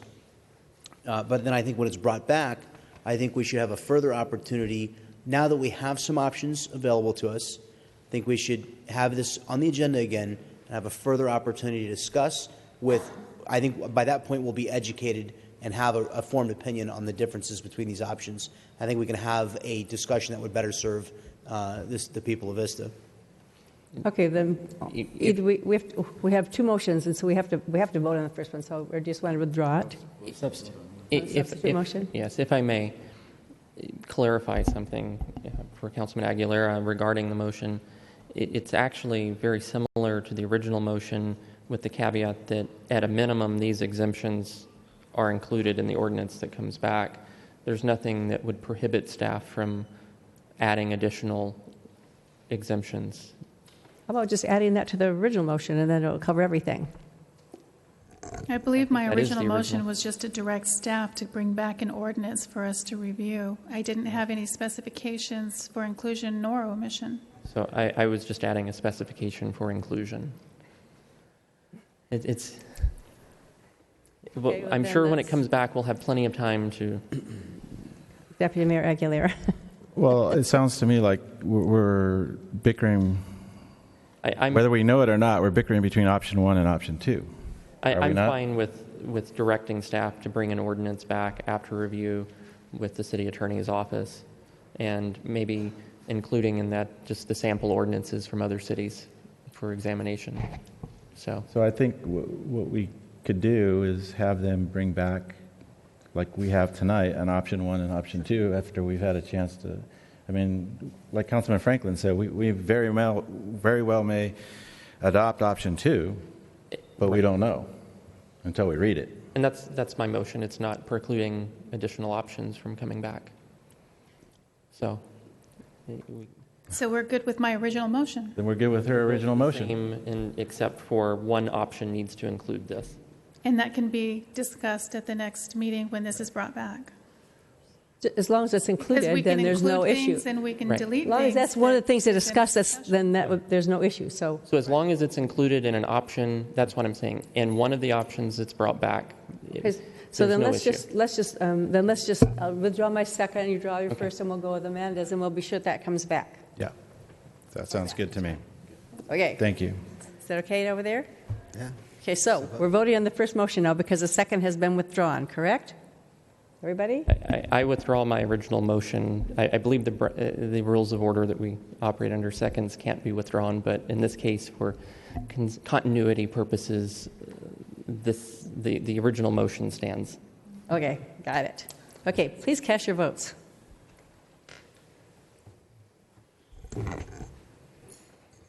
Whew. Okay. That passes, and it's going to come back to us. And do you know what is set in September? Yeah, we'll try for September 22nd. Okay, but don't email us anymore, okay? Please. Because it comes into my personal email account, and I have a realtor, and I have other personal stuff in there, and so I got 200 emails. Kill a lot of trees because they have to print them and up. you know what? I almost always answer all of my emails, but when they started coming in, it was overwhelming to me. So, but I will save them all. I promise. Okay.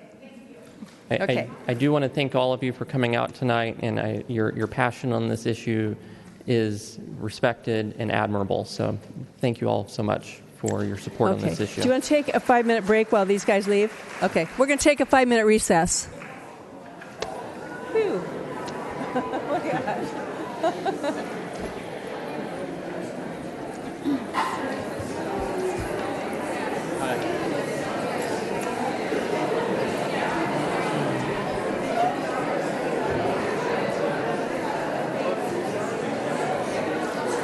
Let me borrow this. Thank you. Yeah, we appreciate all of you guys. Oh my God. Oh, it's all the students here. Okay, hi.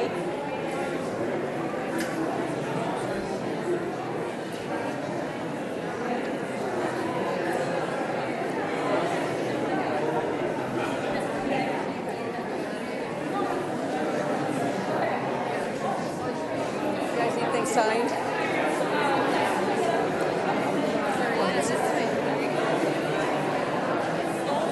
I want it from the mayor. Bring on around here.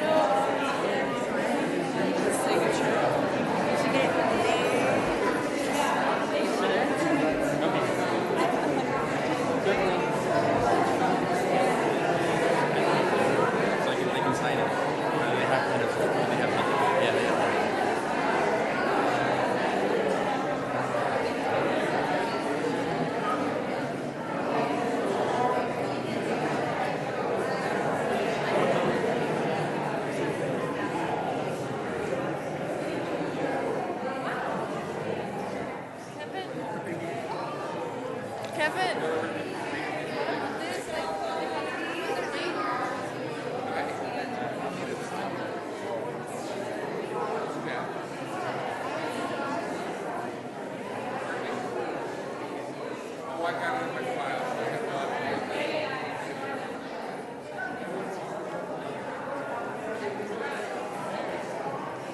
have a three-ring process that we can dispense with. We can move to dispense with. We can move to invoke it or move to dispense with. So that we don't have to do it every time. But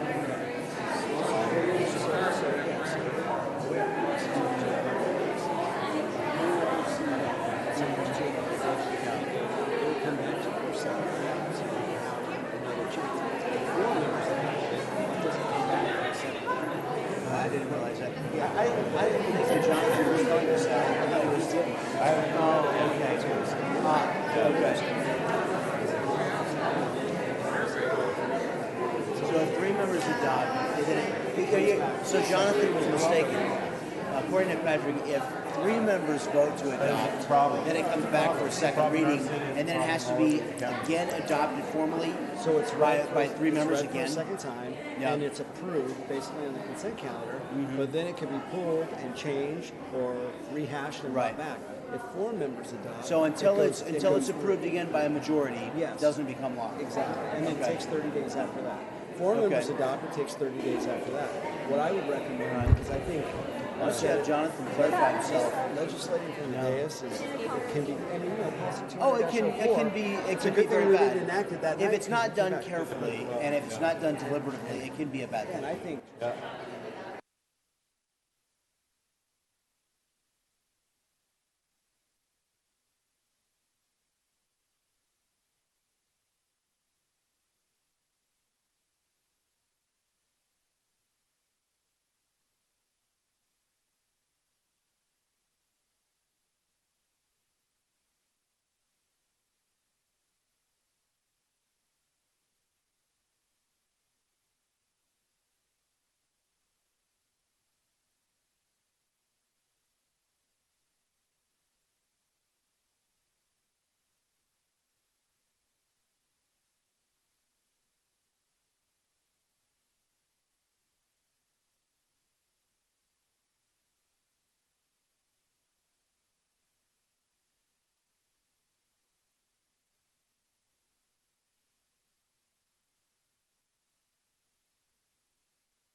Okay, everybody, 5 minutes is up. He's working on his next girlfriend. Do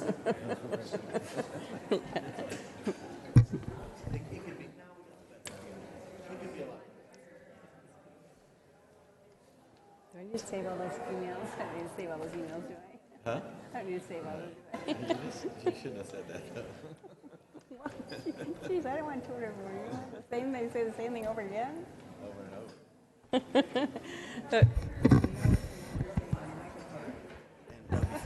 before you start, I just want to point out, whatever happens on this item, this next one, we do want to get your acceptance of the policy changes. Okay. You guys can approve this. Okay, we're back.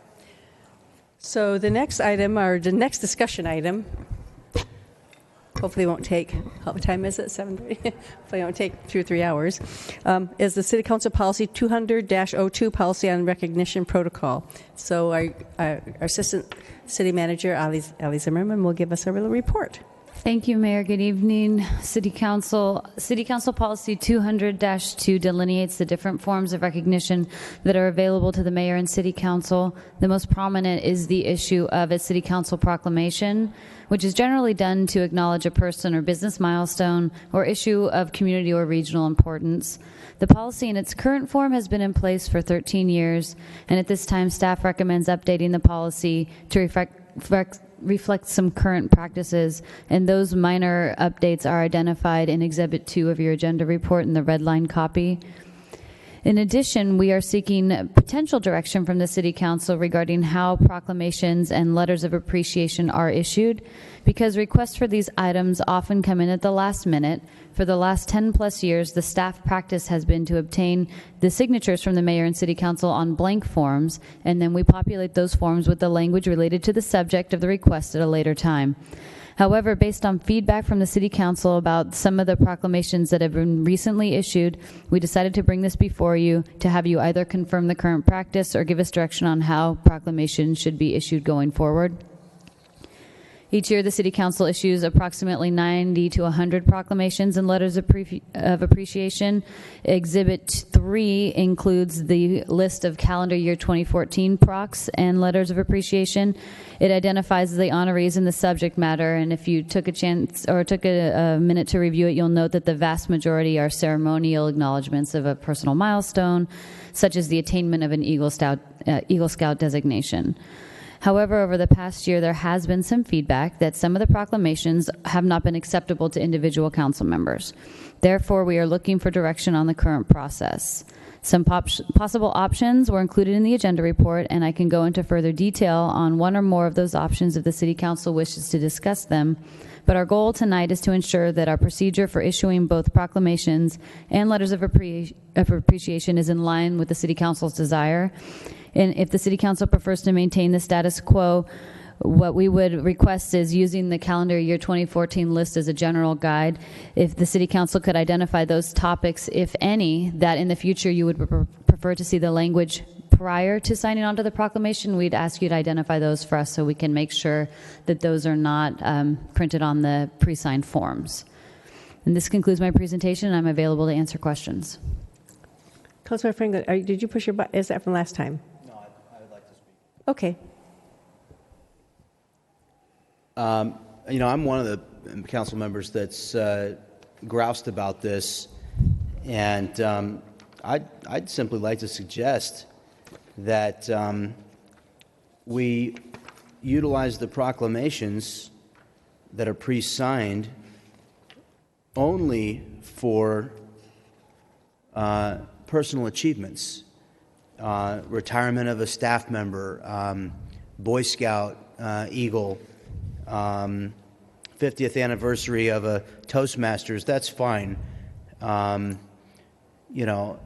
long as the organization that's being recognized doesn't have a political purpose or a political point of view that they espouse.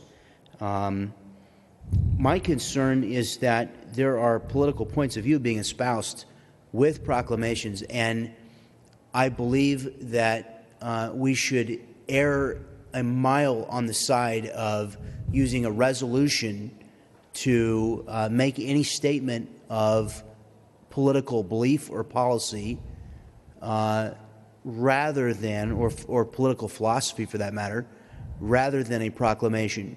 A resolution process gives council members the right to abstain or vote no, and therefore to ratify or express their opinion and to make a permanent record of their assent or dissent. And I don't think it's that hard to identify. For instance, National Day of Prayer being something that I would highly support. I'm a conservative and I believe in that, and it's a great thing, and I would have voted for it if it was a resolution. But if I were someone who was of a different political persuasion, I could see someone saying, perhaps I don't support that, and you've affixed my signature without my advanced permission. And I could see somebody, that's a bad example because that's not one that would apply to me, but the Earth Day thing had some language in it that I found to be objectionable. I'm not sure why, any even there's a lot of these, the ones that have been created to advance any policy point of view, even Fair Housing Month. As innocuous as it seems, it is designed to enshrine and further a political point of view. And no matter whether we agree and whether it may be benign to you and it may not be benign to me or vice versa. And we should simply have an opportunity, or I should say this a different way. I don't ever want my signature affixed to another statement of political ideology or philosophy without my permission ever again. And I have told city staff several times now, if it ever happens again, I will never sign one of those forms ever again. That is blank. I do not want my signature affixed to statements of beliefs and ideas that I have not had an opportunity to review in advance, and I feel very passionately about that. But I don't think it's that hard to put something into the consent calendar that, and if folks need proclamations of National Prayer Day or Fair Housing Month, and they can't ask for it a month in advance, then no. Use a letter or something that doesn't imply the full approval of the council. The mayor could draft a letter on her letterhead, and she could recognize someone who didn't have a month to wait for the council to take an action. And that would, she's the representative of the head of government of Vista. However, when she does something on her own, in her own signature, that is, expressly indicating that it is her point of view, and it can even be in her capacity as mayor, but that's her point of view, and it doesn't subscribe the rest of us. I think we would all like to be included on a prayer day or something else. We would like to join the mayor in recognizing those folks, which is why I think a resolution would be appropriate for those purposes. That's all. Every year we have National Prayer Day, and every year it's the Fair Housing. We have the Fair Housing one every year we have Earth Day. There's some that we do every year. Would it be even like today? We did the one. Do you think that was a policy one we did for the national? I don't have a problem with National Preparedness Day. Well, how would we know ahead of time that you would? I mean, we don't. Those things don't come. But it's very simple, though. Let's reverse into this a different way. Do you find that it would be an inconvenience if we had included the National Preparedness Day into the consent calendar, and I would have no problem with you, presenting that resolution to somebody immediately upon the staff could agendize. Mayor presents resolution if approved, and you could approve it after it's gone through after the consent calendar instead of before the consent calendar. So when do we read it to the public? Immediately after it's adopted. Or you could read it to the public.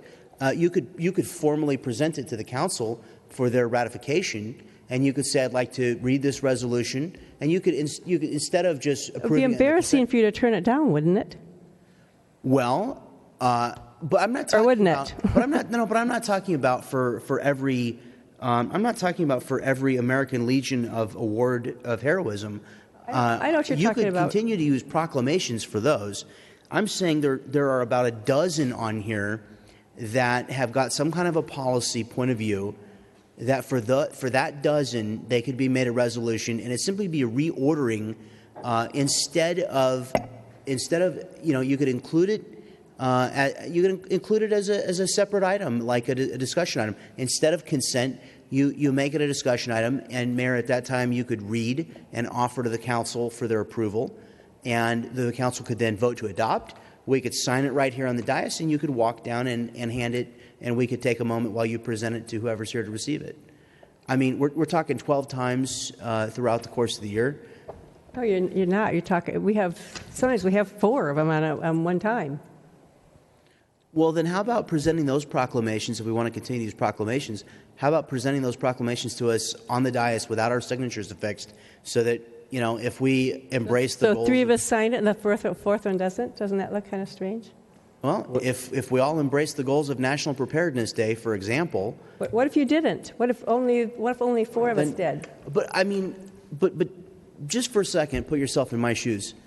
if you found something in a proclamation to be inconsistent with your personal moral values and your personal political beliefs, and your signature has been affixed in advance without your knowledge or consent to a statement of political viewpoint that you find objectionable. Well, I mean, I know what you're saying. I'm just I'm thinking, but most everything, only the proclamations, they go with our legislative platform usually that we've already approved. So that would be one thing, and the other thing is, I mean, I've been here for a long time. It's never happened. Whatever's for the good of the order, whatever's for the good of the council. Really, I always thought of it as a thing that we as a group are doing. We'll talk. Let me listen to everybody else. I say everybody else has got their buttons pushed. Can I interject real quick, Mayor? Okay, interject. If the council wants to entertain what Councilman Franklin is suggesting, I would recommend that we just briefly go through and identify those kind of policy, political issues so that it's clear to staff. And then if the council so desires, we can bring those back as resolutions or whatever process is necessary. Okay, but I always think of resolutions more as a legislative thing rather than isn't it more of a legislative thing? Gets a number and all that, and rather than a proclamation. Okay, let's go. Councilmember Campbell. Thank you, Mayor. Sorry. I had a few concerns over the past nearly 3 years now on a couple of proclamations that were questionable, but by no means would I want to pull out what I believe Councilman Franklin's suggestion for a resolution. In this list, there's something like 26 different ones that have some sort of, whether it's World Spay Month and Spay Day, American Heart Health Month, National AmeriCorps Day, National Volunteer Week, Fair Housing Month. There's quite a few. And just in May, there were 6 of them.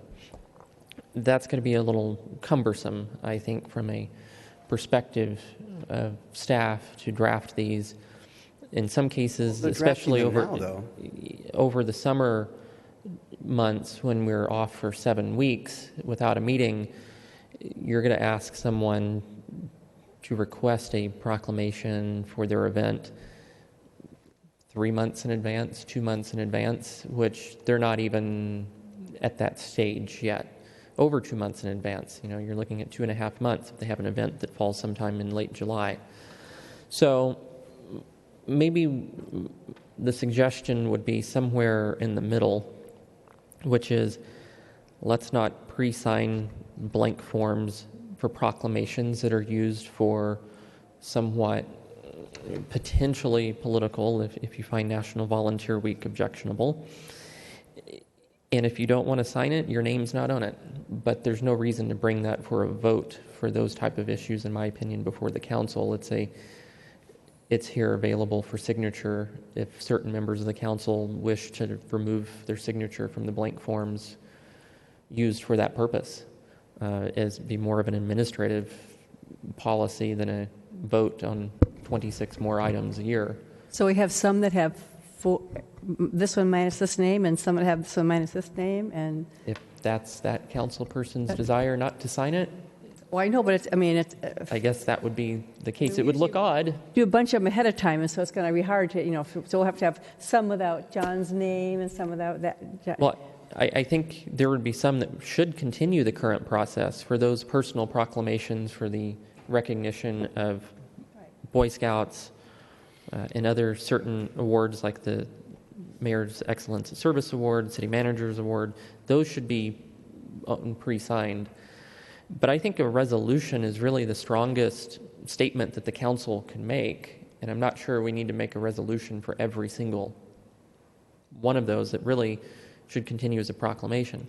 Secondly, I do think there needs to be a mechanism, and I think there already is, it's just not formalized.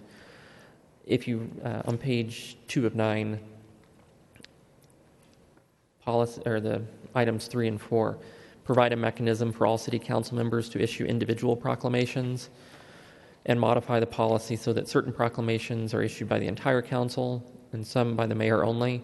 That may be a way around the awkwardness of only having 3 signatures on certain proclamations. Should it be obvious that one or more of the council don't wish to sign it, it would preserve the integrity of that proclamation, the appearance, if the mayor only were to issue it. Okay, so items 3 and 4. we'll go to Councilmember Rigby. Your turn. Thank you, Madam Mayor. I have a question. Earth Day, for example, was that a proclamation or a resolution? It was a proclamation. Proclamation? Mhm. Okay. All of these are proclamations. They're considered more ceremonial in nature. Right. Well, the list here in Exhibit 3 was, some were proclamations and some were letters of appreciation. So I just wanted to know, and Earth Day wasn't on this list because this was from In 2014. 2014, we didn't do Earth Day. No, we do things when they're requested of us, and Alta Vista Gardens didn't request it that year. The only thing, I'm sorry? Proclamation. It was in 2015. This, because I wanted a full year, it was a proclamation in 2015. It's not on the 14 list because they didn't request it. My only thought on this is, yes, there have been some with language that I thought was a little bit radical for my tastes, but it comes from the city. And as the council member, I represent the city and the city council. So I'm okay with it. I mean, people who know me and listen to what I say might know that I'm not quite that far out on either side. I don't particularly have a problem with it. My concern is if we eliminate the whole council signing these, I think it looks good for the council to be involved, and it means something perhaps a little more. Not that the mayor only doesn't mean a lot to us, but I think coming from the entire city council, it means something. It speaks to the city when it comes from the entire council. So I would hate to see things with 2 or 3 or 4 signatures missing somebody. That would just be a blatant, in-your-face kind of what's going on here and take away from the award in itself. So I wouldn't want to see that. So I don't know, take that for what it's worth. But we should also not just include Boy Scouts. I am a Boy Scout, but also Girl Scout Gold Awards. Let's put that language in there too. Okay, anyway. Deputy Mayor Aguilera. Thank you, Madam Mayor. So it seems to me like the proclamations are, well, I mean, they're pretty simple. I mean, they're just recognition, right?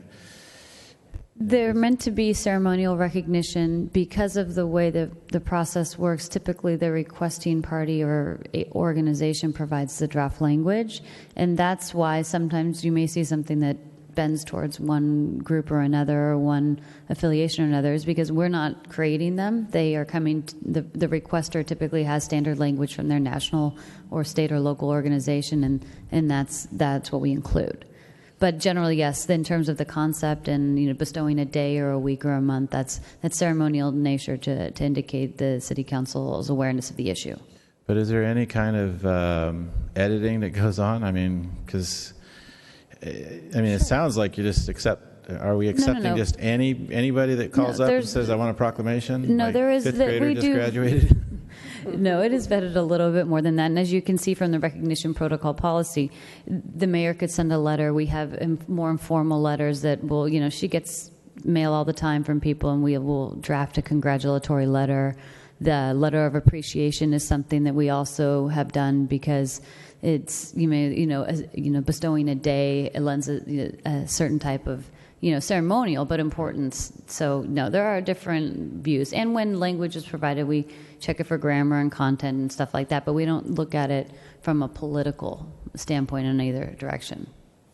And I think employees, we do a letter of appreciation, don't we, rather than a proclamation? I can't remember. We go back and forth for the annual service employee awards. We've been doing the proclamation still, but with some service retirements, we've done letters of appreciation. And resolutions are all issued based on our what do you call it? The legislative platform. Sorry. As it relates to recognition protocol, that's kind of where we call it out. But as you know, you guys adopt multiple resolutions at every council meeting. So typically, it's the city's outside of introducing ordinance or municipal code changes, that's your strongest legislative enactment of an item. It's typically something that's a little bit more substantive. So in theory, we've indirectly voted on that. but that's still subject to interpretation. What, the proclamation? Resolution. If we do a resolution, if there's some kind of platform, like If something we're going to something- take to the League of Cities, let's say. Well, we bring the annual legislative platform before you as a resolution, and then if you would like to make changes, you guys can do that on an annual basis or anytime you want to bring it forward.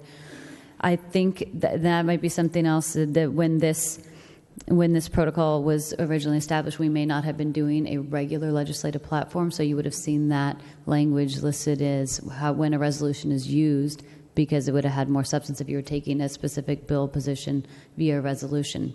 Because now we use the formalized legislative platform that you do adopt each year by resolution, and items that would fall under that aren't controversial or would need more information, they would go under a letter under the mayor's signature. Well, I think that we should be able to maybe pull out just a couple of things that have been controversial maybe in the past. I think staff's probably aware of which ones those are, since they're probably the ones that were approached on it. And maybe You have to tell them which ones they are, though. yeah, We're looking for your because I mean, I'm looking at this specific direction. list We and don't I'm wanna pretty good with most of them. I mean, I can think of one proclamation that I wasn't happy with and didn't agree with, and I talked to the mayor about it. And it's just at the last minute, I obviously we went along with it, and it would have been very embarrassing. And I think if we get into a situation where it's on a consent calendar, I could pull it, or Amanda could pull it, and now we're starting to discuss somebody's personal life and why we don't think they should be the man of the year or whatever it is, or the whatever, and I don't think this is the place for us to be discussing that kind of a thing. So there are times when I think sometimes we just have to go as a single unit, especially when recognizing maybe community efforts and accomplishments. Like the Eagle Scout thing is always a great thing, and I'm just making this up, but I mean, maybe I live next door to, and I'm not going to use that. Maybe Mr. Franklin lives next door to someone that's up for Eagle Scout, and he remembers him as a little middle schooler who was a troublemaker, and he's like, man, I don't know if I don't think we want to be discussing that kind of stuff up here. The kid has made a great effort and a great accomplishment for his life, and I think we all just should be recognizing that person for that. If there's a couple of things that need to be discussed, like I know Mr. Franklin had an issue with Earth Day, brought up some issues I had never heard of or wasn't aware of, and I appreciate that. But if he wants to go ahead and discuss that, we can, discuss that item. And there's probably, like I said, a handful of items that fall into that category. I think the rest of them, I think we should just fall in step and sign our names. That's if you'd like to let us know what those items are, then what we can do is make every attempt to get the language and everything, if it's requested in the future, ahead of time, so that we can run it past you and determine who would like to be a signator to that item. So, Councilmember Franklin, you're on next. Well, Councilmember Aguilar, I agree completely with what you just said, because it doesn't disagree with anything I said. Because I said I think that we should use the proclamations for Boy Scouts, which would be under the same process we do proclamations now, employee retirements, recognition of personal achievement that's not political. I count 18 that, there's probably 2 of the 18 that I don't like. I might not have even voted against them because I wouldn't have wanted to have explained the subtext of why I wouldn't vote for a national something or other day. However, if I objected deeply enough, I would have the opportunity. On the Vista Irrigation District Board of Directors, we did not have a proclamation process, and we did resolutions of recognition all the time. And our secretary would immediately upon adoption would start at this end of the dais and pass down, and we would each sign beneath our name, and then we would make the presentation right there. It really would not add any additional time to our process here on the dais. It would simply be a slightly different order of events, and I think that we could pre-approve all Boy Scouts, all 100th birthdays, all 50th anniversaries, all letters of retirement and appreciation. And by the way, we should homogenize in Assistant City Manager Zimmerman. We should do one or the other, and we shouldn't flip-flop. Because if I didn't get the proclamation and the other guy got if I got an LOA or a letter and the other guy got a proclamation, maybe I feel slighted, right? I don't know. Maybe I'm wrong on that. I'll leave that to you. But anyway, I just, where there's the national something or other month, that is a lot of these months have been created to say you can't disagree with this, and if you do, you're politically incorrect. Well, so guess what? I do disagree with some of it. And because you make a national holiday of something doesn't mean I have to agree with its aims or intentions. Not all of it's puppies, flowers, and roses. I mean, some of it actually... But do you really want to pass it down and have your signature missing from the Childhood thing that we hand Cancer out? Awareness Month? For the one resolution a year that I disagree with the text on, absolutely I would withdraw my signature. Well, just tell us which ones they are, and we'll I've print made them note differently. The point is being missed. The point is being missed. And not until your signature is applied to something that you disagree with will you understand the way I feel about this. I'm sure it has, but I always think as a group we need to represent our council. And if it's a 4-1 vote or whatever, if it's pretty much everybody agrees. If it was something that was outrageous, we'd all would come up in arms about it. I have no feeling of fealty or loyalty to your personal beliefs politically, nor anyone else's here on this council. I represent my own beliefs and my own personal thoughts. They don't belong to you or anyone else. If the voters don't like them, then they can unelect me next time. This is a matter of principle. It's a small thing. I did not put this on the agenda. I wasn't the one that wanted to discuss this tonight. There might be 100 of these things that are completely not objectionable, and then there's the one that is. And the one that is, that advances some sort of, like the Earth Day thing that had language in it. I didn't disagree with Earth Day, for the record. I disagreed with some of the language within the Earth Day proclamation. And, I tire of this issue because it's just not that important to the people of Vista. But, it's a seemingly small request to say, if it's anything other than a pre-approved list of recognition items, including Boy Scouts, and we can add things to this anytime we want by acclamation, birthdays, personal achievements. We can have a whole standing list that Patrick can keep in his coat pocket of things we can issue proclamations for. And when it deviates from that, then we simply add it to the consent calendar, and it'll fly through. But the one a year that I go, I don't think I agree with that, I can pull it aside and I can say, I'd like to have a separate vote, and I can simply abstain or vote no. Or if I want to get on... And then you wouldn't sign it? Is that how it would be? Absolutely. Yeah, absolutely. Just a blank where your name is? I would not have signed the Earth it? Day proclamation because of the objectionable... Well, could we just change the verbiage so that you agreed with it? So in an effort... The issue is that the proclamations are being written and my signature... and printed on a form with my signature already affixed. So next month, when you want to do the, whatever it is, I don't want to come up with an absurd thing for the permanent record, but I could sit here and I could suggest things that may sound innocuous, to some people, but you might find objectionable, and I don't want to sit here and offer absurdities, but one could do such a thing, and I think you'd see my point, that there are certain things that, I just don't see why I have to, I don't see why I have to take all these points of view. And I've identified 18 in the course of an entire year. I don't think that really adds that much time to add 18 consent items. 18 consent items that probably not even one would get pulled off of consent.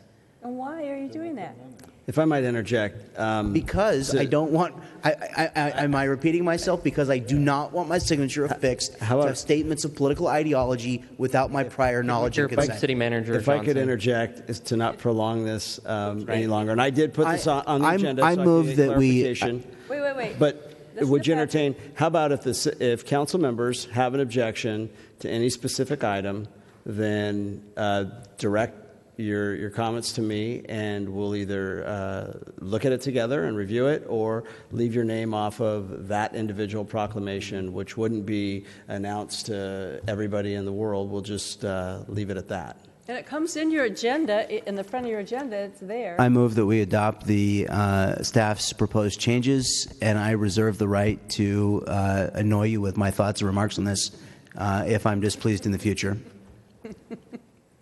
Madam Mayor, We got a couple more speakers. Campbell, Councilmember Campbell, and then. I think Councilmember Franklin has unanimously changed our policy this one way or the other, because you've said you're going to not sign the blank forms anymore if anything political that you disagree with comes through again. And I think it would be a little awkward to have a blank space on all the proclamations that don't get signed, because there's some, I'll be honest, Councilman Aguilera, I think you had one for someone that's in your church that came before the council, and it had a day or so before it needed to go back out again. Those type of examples. That's not the one I'm objecting to. I know you're not objecting to that one, but we're not a mind reader. None of us are mind readers to be able to determine, and I don't want to put that up. It's a personal accomplishment. It's not a national organization or national day of political fill in the blank. So what I'm going to suggest is maybe something that could prevent a lot of anger directed towards city staff in the future, which I want to avoid. You know, I think the city manager can attest. There have been a couple in here that I said, not really happy about this one. Let's not let that one come through like that again. Proclamations to politicians leaving office, for one, is sort of political. And I said, let's be careful with that one in the future. I don't think that we can't come up with a nice list of organizations for personal achievements that a proclamation can be issued without going before the council for a vote and us signing 30 proclamations every meeting. That said, I don't want to go to a resolution on all these other 18 or 26 either. I think perhaps the way we can do this is those that choose to sign the proclamations in advance and you don't want to read 40 proclamations a year can do so, and those that want to leave their signature off can leave their signature off. But that would meet, and I think staff is very knowledgeable about potential issues for that. So I agree, Councilman Franklin, that you have every right to not sign ones that you disagree with the language, and I think the mayor is asking, well, which ones do you disagree with? But I am going to say it's hard to disagree with something before you know what it says. So that's both sides of it, I think. So I think you're asking for personal, if it's Boy Scouts, Girl Scouts, Rotary Club, different service organization groups, and personal achievements can be recognized on a proclamation without coming before the council. The other, potentially Fair Housing Month, National Volunteer Week, Children's Cancer Awareness Month, you would like those to come before the council for adoption and signature at that time? That would be my preference. However, I've made a motion, if there's a second, to adopt what's in order. I'll second. I'm making a philosophical point. If you want to be here all night, continue to ask me to agree with you in principle, because I do not, and I will continue. And I really bristle at the hyperbole. But again, now there's a seconded motion, and I think Councilwoman Rigby would like to speak before we vote on the motion. Councilmember Rigby. Thank you. I have a question for the city manager regarding your comment about us telling you which ones we don't want. Is that something that we're going to be emailed? We got a request for this proclamation. Is this something that you'll agree to or not? Or you want us to go through the list of what we've had in the last year or two and just check off the ones we don't like? Yeah, if you want to entertain that, I would say check off what we've done in the last 2 or 3 years that we know that are going to come back. You might have 4, you could have 5 different lists. 5 different You lists. might have 5 different lists, but I'm saying if you don't want your name affixed to one of those, we wouldn't leave a blank. We would just take the name off of the So just have proclamation. the Yeah, points. we wouldn't leave a blank space that was unsigned. The other question I had for you is, honestly, I only had an issue with 1, maybe 2 of them, not the event itself, but the verbiage in the proclamation. I thought didn't lend itself well to the proclamation. It was exceedingly political, somewhat inflammatory, and not based on fact whatsoever. What was that one? Just one that that went out without us knowing that it went out. Well, how will we know not to do it again? Better tell us which one it was. So my question is, going back to, I think somebody else asked it, and I don't know if it was answered, can we edit some of the language? Because these people send it here. I want you to write this up. Can we just edit the political and inflammatory language out of it So, and say Councilwoman- congratulations on this, but not that? If the council members will identify the items that may hit a funny button, then what we would endeavor to do is to provide the language ahead of time. And then we may be able to come up with, if there's an issue, what can it edit? Because, of course, it's coming out and we can edit it. If we can't provide the language ahead of time because of the quick timing, then the council members would have the option to not sign.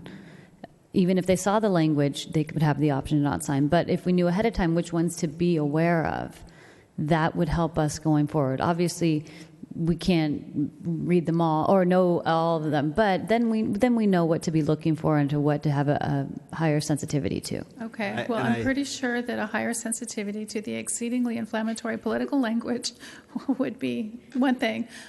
We have made modifications to some of these in the past, as I think a few of you are aware, and I'm not sure it satisfied everyone, but we did make attempts because we knew there was some inflammatory language that might exist.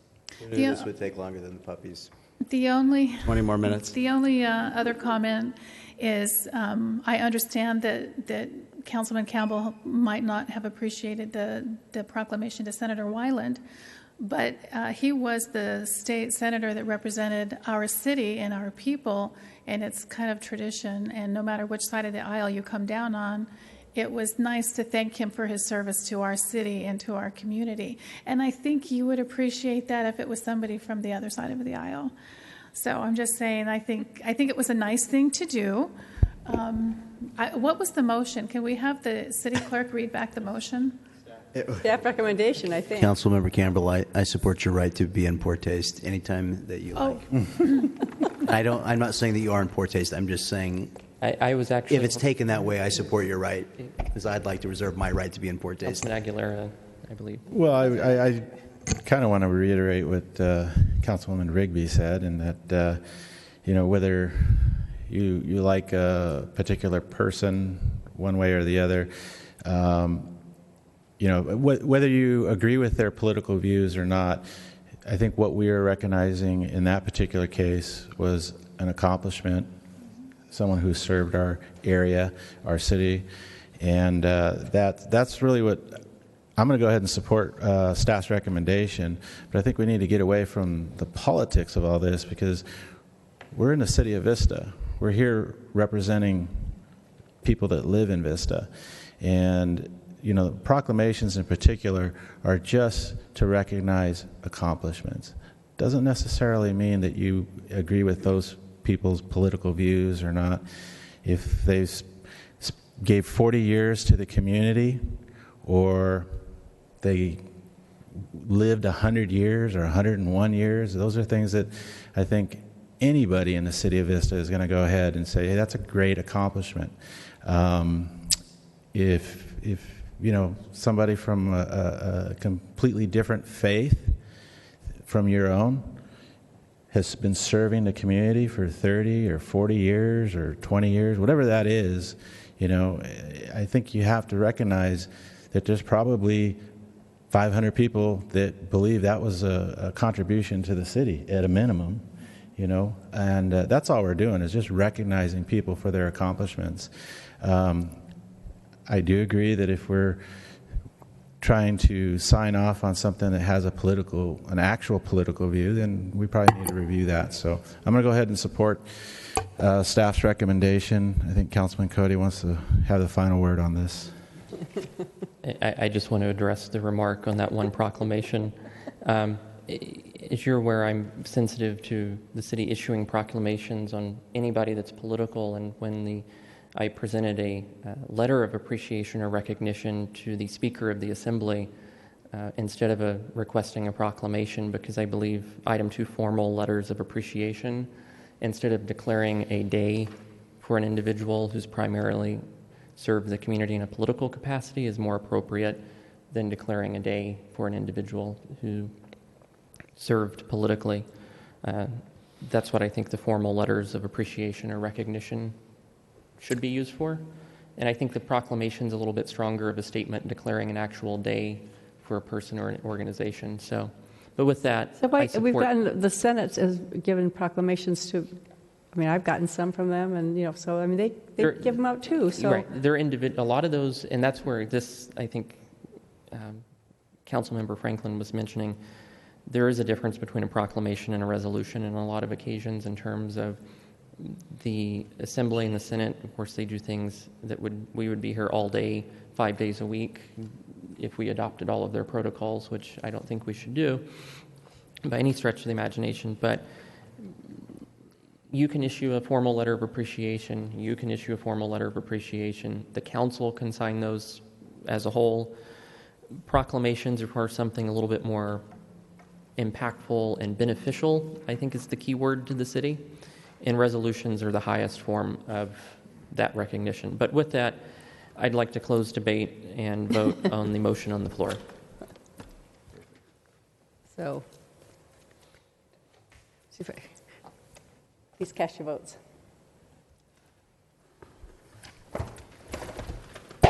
I just wanted to point out that we spent more time talking about that than we ever would have on any objectionable proclamation.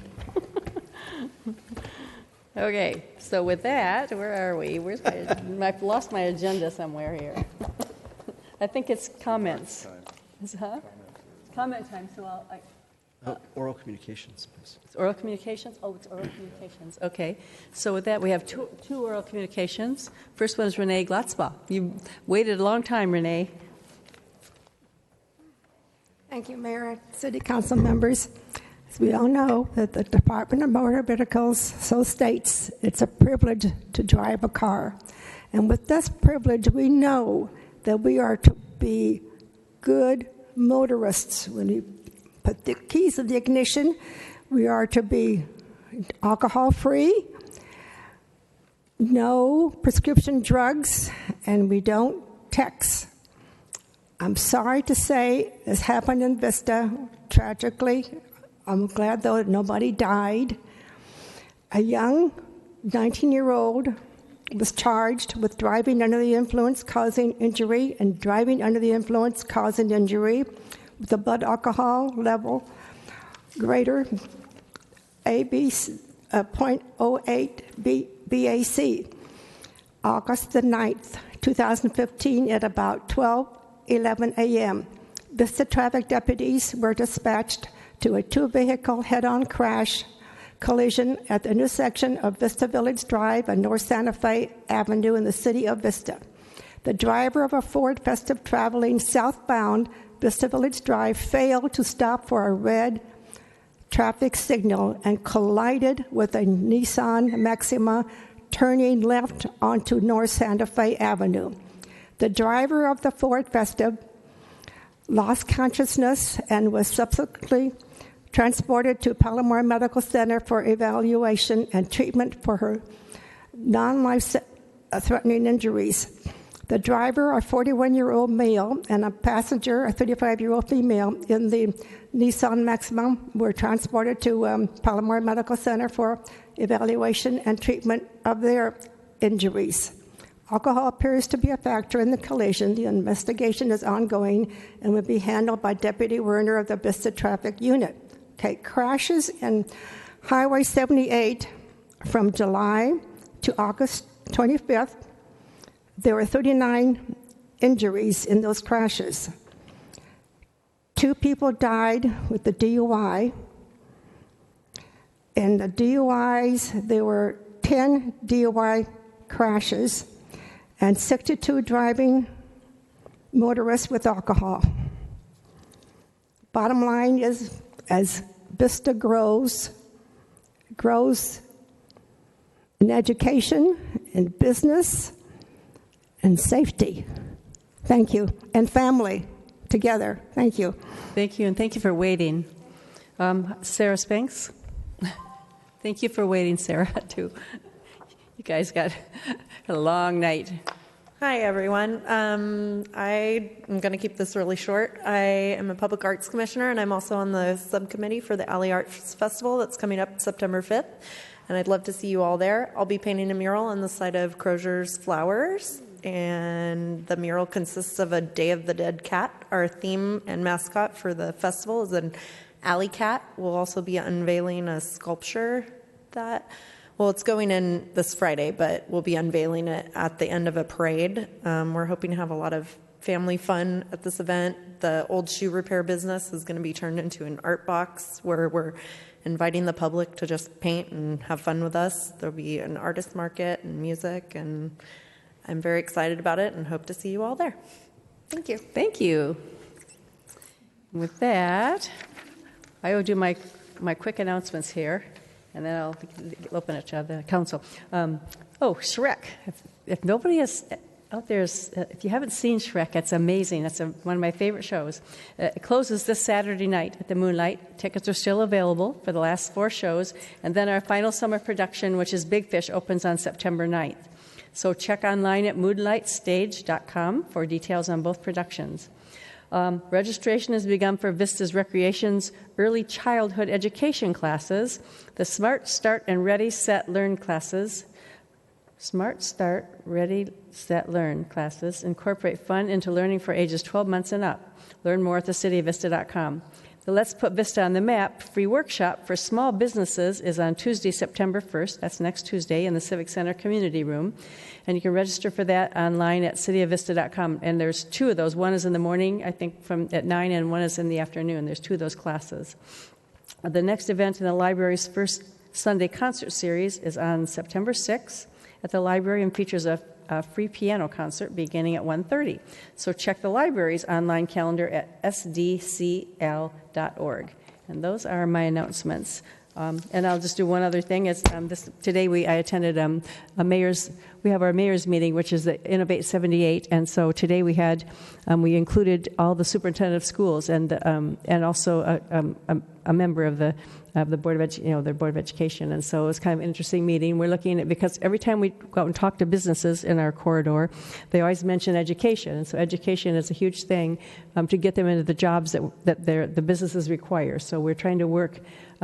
Since we started working with this Innovate 78, we started as transportation, and then we kind of got into economic development. That was the thing we've been working on. And we have, our city managers are working together, our economic development people are working together, and our staffs are working together to find things that are common to our businesses, or actually common to our cities, like business permits and things that we could do that it would be similar, that we can say, in North County, along the 78, these are the things that you can count on getting your business license online in 5 days or whatever it is. So we're trying to work on that. But anyway, so now we're trying to bring the superintendent of schools in to see what we can do in common for education and how we can work together with them. So that was that meeting today. So I'll go on down and do Councilmember Rigby. Thank you, Madam Mayor. I just checked my calendar, and I have no events to report on. But I'm looking forward to seeing Shrek on Thursday. Oh, you'll love it.